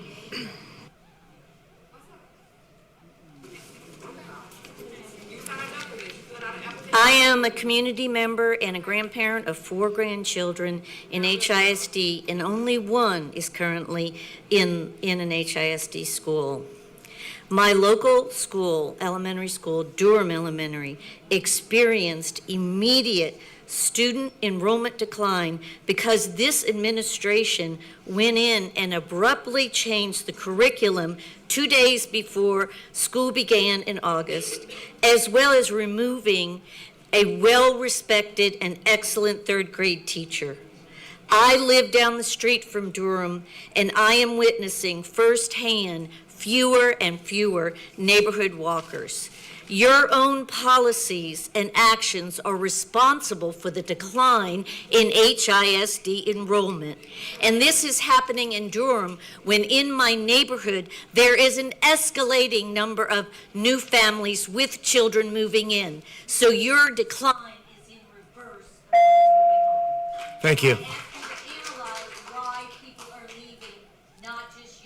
Thank you. Your time is up. Thank you.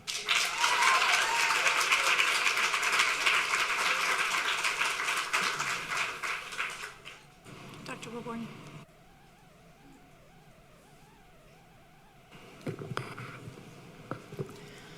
Dr. Denise Livings Wilborn.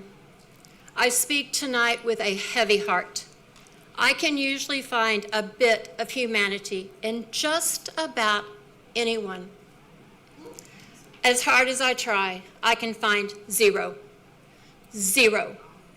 Logic, compassion, ethical actions, honesty, or transparency in any of the decisions made by you, the appointed board. Month after month, we come here. Before you, we give you evidence of your decisions being illegal, being unethical, manipulated data, month after month.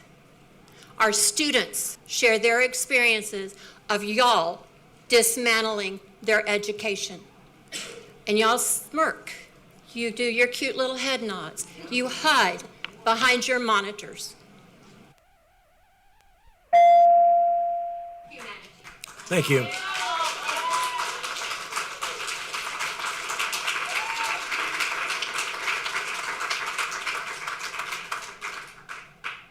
Speaker 60. 61, Joetta Stevenson.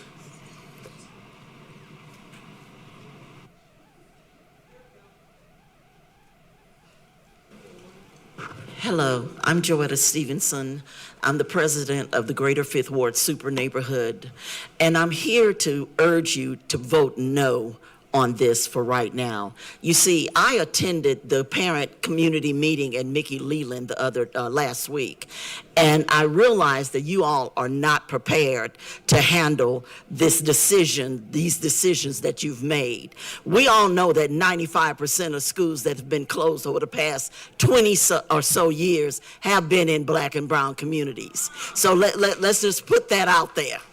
Right now, you're trying to move 2 middle schools, close them on the east side of Fifth Ward, move them almost 2 miles away, not quite, to another school, and you think you're going to have children in the 6th grade in the same building where children are already there that are 18 years old. I don't understand that. That's not safe. That's wrong.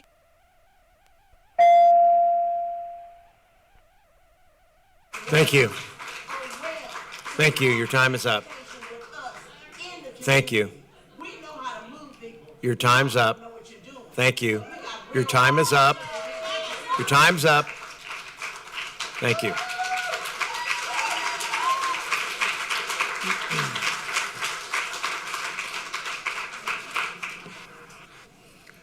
Good evening, Chair, Board members, and Superintendent. My name is Billy Williams. I'm here to represent the historic Boris neighborhood. This faith-based leadership stands with the community in firm opposition of the proposed closure of James D. Boris Elementary.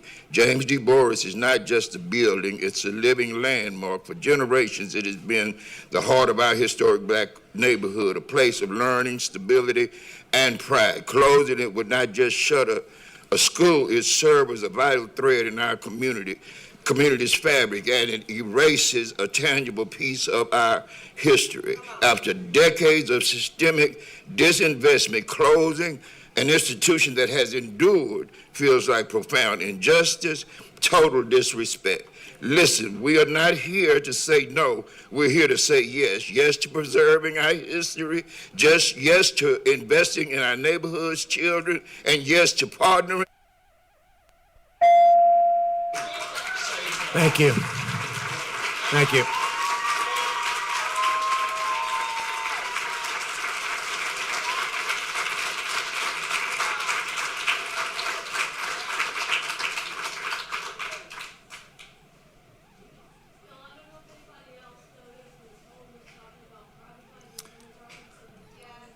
If you're going to speak, get to the podium, please.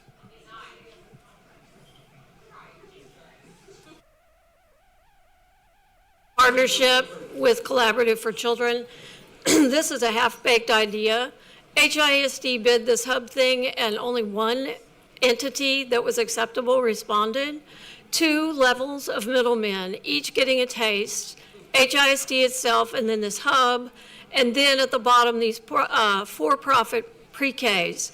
This is a scheme to move public money into private hands that incidentally allows Ms. Hull to take credit for pre-existing pre-K seats.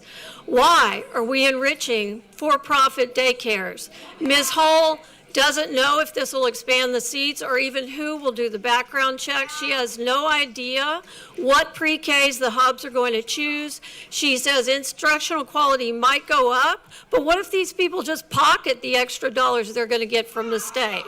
We'll be giving away our money. We don't. Thank you. Thank you. Thank you.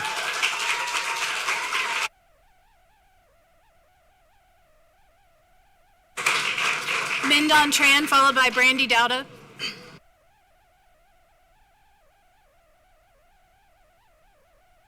Mindon Tran. I'm an HISD teacher, and I'm going to continue Ms. Daisy Arellano's speech because y'all cut her off. Just a reminder, she's a parent, community member, and alumna of Port Houston. On a personal level, she says the school shaped her. Within these walls, I was seen and encouraged. Today, I see that same transformation happening in my own child. Before coming here, school was a place of frustration and self-doubt. Now my child is confident, thriving, and proud. Port Houston Elementary is more than a school. It is stability. It is support. It is community. It provides meals before and after school care and a safe place within walking distance for families without reliable transportation, especially in unpredictable Texas weather. We are not asking for special treatment. We are asking for transparency and fairness. We are asking you to pause this decision. Meet with our families, walk our campus, hear directly from the parents and teachers who live this reality every day. Please remember, you are not voting on a building. You are deciding the daily safety and future of real children. Please choose. Thank you.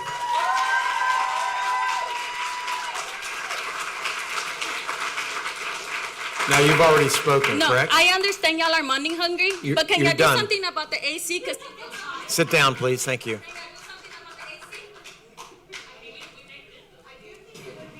Brandy Dowda, followed by Mindy Wilson. Brandy Dowda, followed by Mindy Wilson.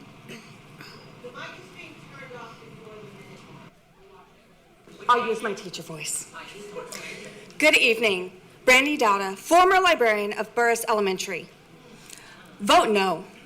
I took great pride at being part of such a historic school and being able to provide literacy opportunities to my students. Generations of children have attended Burris Elementary. The current principal is a former student. I noticed that the historical schools in Rice and Westview neighborhoods are not up for closure. So, if sitting on this board is part of a career or political agenda, I have bad news for you. You are nothing. Nothing, just another footnote in a long history of oppression and systemic racism. Your names won't even be remembered. There is no longer even the pretense that this is about democratic process or school improvement. But in the words of poet laureate Amanda Gorman, while democracy can be periodically delayed, it can never be permanently deleted. Victory won't lie in place, but in the Your time is up. Ma'am?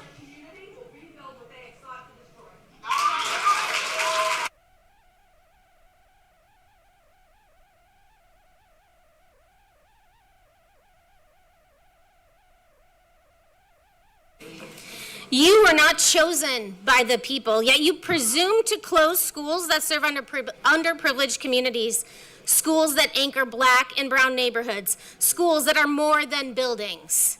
They are safe havens, they are community centers, and they are symbols of hope. When you shut these doors, you are not balancing a budget, you're saddling it in the backs of families who already carry the heaviest burdens. You are asking children to travel farther, feel less seen, less valued and less important. And let's be honest, these closures never seem to land in wealthy zip codes. Representation without accountability breeds injustice. You are going to make decisions that reshape entire communities. Then you should answer directly to those communities. Our children are not line items. Our neighborhoods are not expendable. It's clear you're afraid of us, and Houston will never forget, and we will never forgive you. Thank you.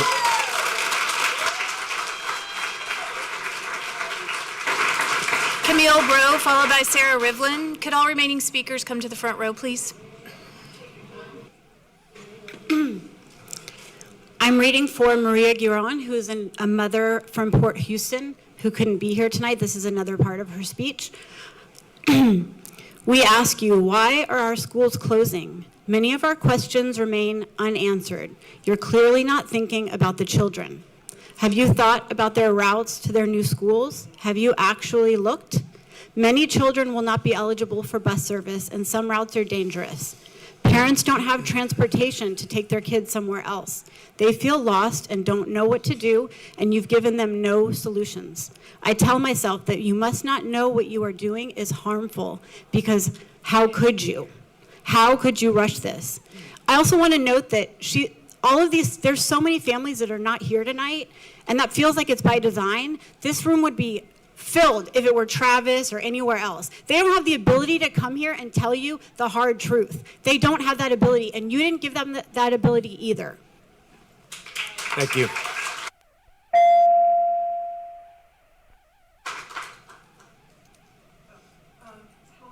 Board of Managers, I know that you're well-meaning people, and I know that you think you're doing what's best for the children of Houston. I know that you're trapped in an echo chamber that we are not privy to, and we don't know what you're going through. But I do want to point out to you that you were called in because of the scores of one school. And under Mike Miles, the changes that have been taking place are permanent. We cannot get these properties back. We cannot open these schools back. Mike Miles is treating HISD properties like an ATM machine. We lost 42% of our teachers in the first year of the takeover and 33% in the second year. Those teachers, maybe some of them will come back, but a lot of them won't. We now have 1 in 5 or more teachers are uncertified. That is on your watch. Please don't close these schools. Thank you.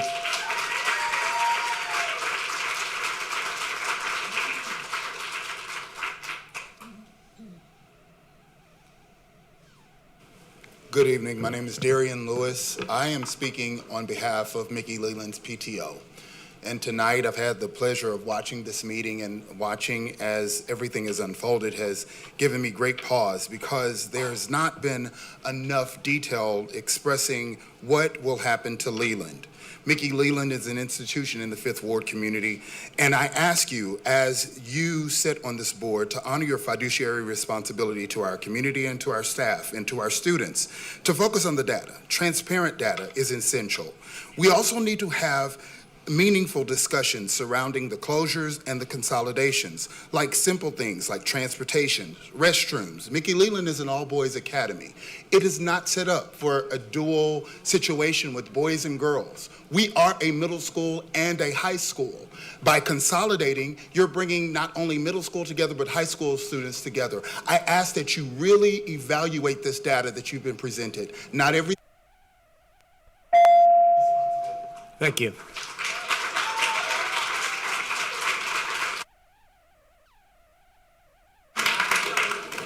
Good evening. My name is Marty Page. I'm president of Super Neighborhood Independent Heights Precinct, judge of 195, a member of the IHRC Council. Most importantly, I'm a proud graduate of James D. Burris Elementary School, where productive people are produced. Through the community partnership with Columbia Residential, we just broke ground on a 221-unit apartment complex at the corner of Yale and Cross Timber. That being said, I'm here to petition that you do not close James D. Burris Elementary. There are 3 viable, really simple solutions to this problem. Number 1, you increase our boundaries back to 16 in Cross Timbers and I-45 to Shepherd. At this time, our boundaries only go from Neyland to 45, which is a third of which our boundaries were at first. We also include that secondly, you return our formerly magnet programs. Our children don't want to go to a school that has no challenging and nothing fun to do. Return our ballet, return our children's choir, return our gymnastics, and let the band... Thank you. in an underserved neighborhood and reduce the pipeline from jails. Right now, we have more... Thank you. Thank you. Your time's up. Thank you.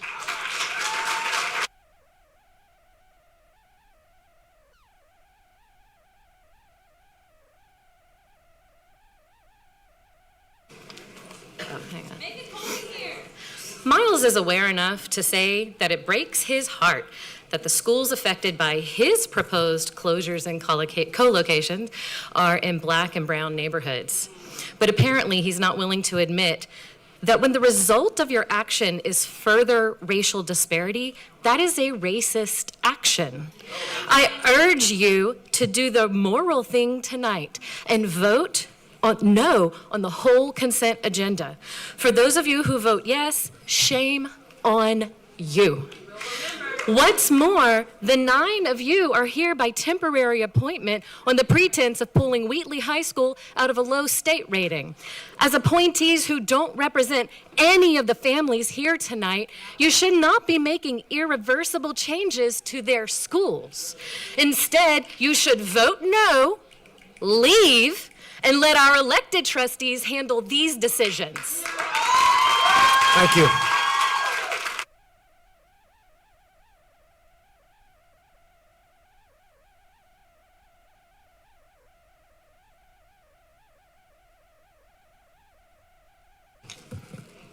It's Black History Month. I'm Deanna, by the way. Do you want your legacy to be that you voted to close only Black and brown schools? Mr. Miles will point to low enrollment, but there are small schools with different demographics that are not on the chopping block. Also, have you wondered why attendance is floundering and may have decreased more dramatically at the schools you're closing? Mr. Miles is responsible, as schools in the socioeconomically disadvantaged neighborhoods were the one where his unproven NES system was initially and more forcefully imposed. Children and parents are fleeing those schools and are helping bolster enrollment in the non-NES schools, who would see a decline otherwise as wealthier parents move their kids to private school. My son's seen many classmates leave, but they've been replaced by NES refugees. Board of Managers, you believe that you're helping children in our school district, but you're causing great harm instead. Start listening to parents, teachers, students, and community members, and do the right thing. Don't close these schools. These communities are already underserved, and you're making things worse. Listen to us. Thank you. Thank you.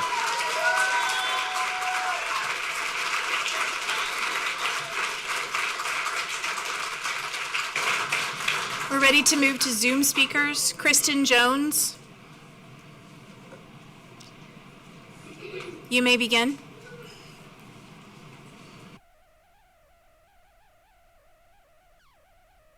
Ms. Jones, we can't hear you. Sorry, begin again. You can't hear me? Go ahead. Okay. Members of the board, thank you for the opportunity to speak. My name is Kristen Jones. I'm a parent and the founder of Neighbors in Action, which has been serving Port Houston families for 31 years. Port Houston Elementary is more than just a campus. It's an anchor in the community. Your governance framework states, the board ensures that the district planning and decision-making process enables all segments of the community, parents, and professional staff to meaningfully contribute. Port Houston and community leaders have been blindsided by this move to close the school. They have not been a part of the conversation. Now they are using their voices with courage and clarity. They are asking you to protect what is working. A school with a B rating, which provides stability and strengthens trust. Children learn best when they're emotionally safe, supported and rooted in a trusted community. Please listen to the parents and the community and reevaluate this decision tonight. Thank you. Thank you.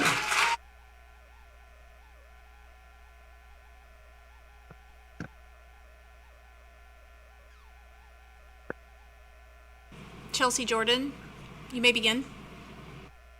Good evening. My name is Chelsea Jordan, and I was an educator at Mickey Leland for 8 years. Mickey Leland's building was purpose-built to be a single-gender school.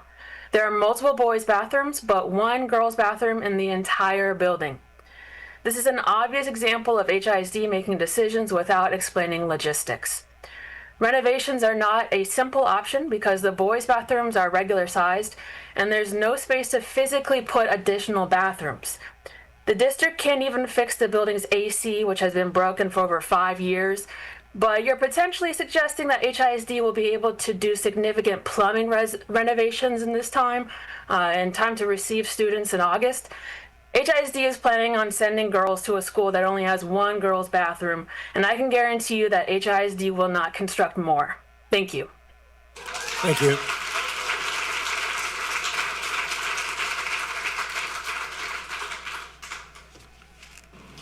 Amy Von Bockel, please turn your camera on.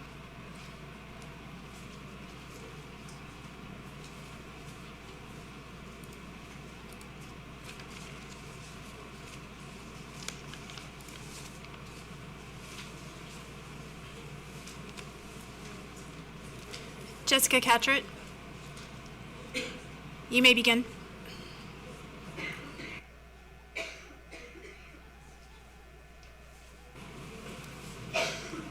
Jessica Catrett, can you turn your audio on?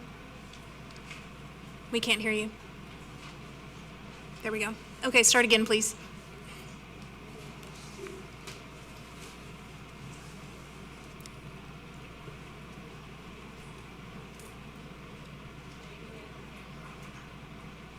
We have an audio issue. Can you try again?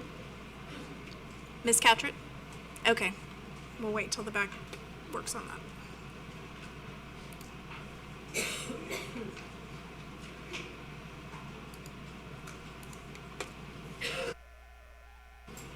Anna Stone.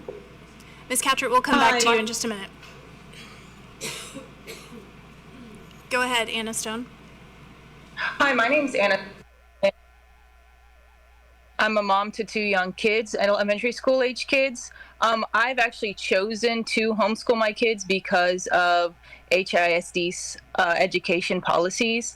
I don't think it's a good idea for you guys to be closing these schools. You say you're going to be moving them to other campuses, yet these other campuses are also underserved. You're not talking about making improvements to these campuses. You've mentioned some of them have infrastructure issues as well, just not as bad as the ones that are being closed. It's not right to ask kids to move to a new school, have to reaccustom themselves to a new schedule, to a new layout, and then to also maybe in another couple years say, hey, this school's too dilapidated and now we're going to close this one too. You're not talking about making new schools to replace these ones you're closing. You're just talking about displacing children and making it harder on community members. Thank you. Thank you.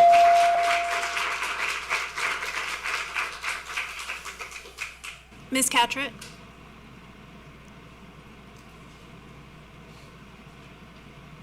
I'm sorry, we're not able to hear you.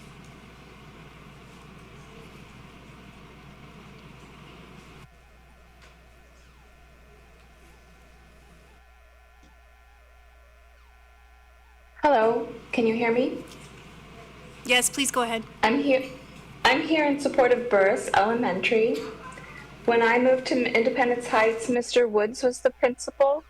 And even though I didn't have kids in school, I was always there. I went to a community conference at Burris. I voted at Burris. I met Burris students when they were out in the community, when the band would play or when the dance troupe would perform at local events. This is a school that received a national blue ribbon designation from the U.S. Department of Education when Mr. Woods was principal. And according to the DOE report, student performance skyrocketed from 50% of students passing the standardized math test to 100%. Same with reading. So what I'm saying is that this school is exemplary both in terms of its academic performance and in terms of its role in the community. More students, I feel, should be routed to Burris, not fewer. To close this school is to destroy what this community has lovingly built over the last 100+ years. Thank you.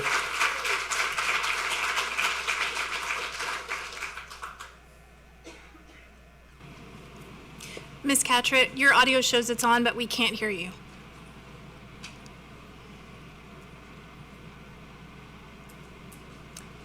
I'm sorry, I think we have to move on. That concludes our speakers. Okay, that concludes our hearing of speakers. Now we'll consider actions on the agenda. Board policy requires board members to abstain from all decisions, discussion, and votes pertaining to contracts that might involve conflict of interest. All Board Policy BBFA local defines a conflict of interest as any circumstance that could cast a doubt on a board member's ability to act with total objectivity with regard to the district's interest. Do I have a motion to approve tonight's agenda by consensus? And you may have to get your computers back on, by the way, as well. Yeah, you have to sign in. Can somebody help him sign in? You hit my computer and then click on the screen. Click on the screen.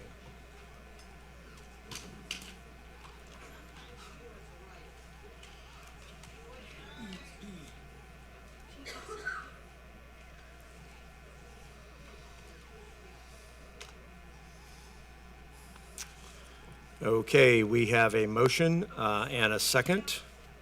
So, board members, please vote.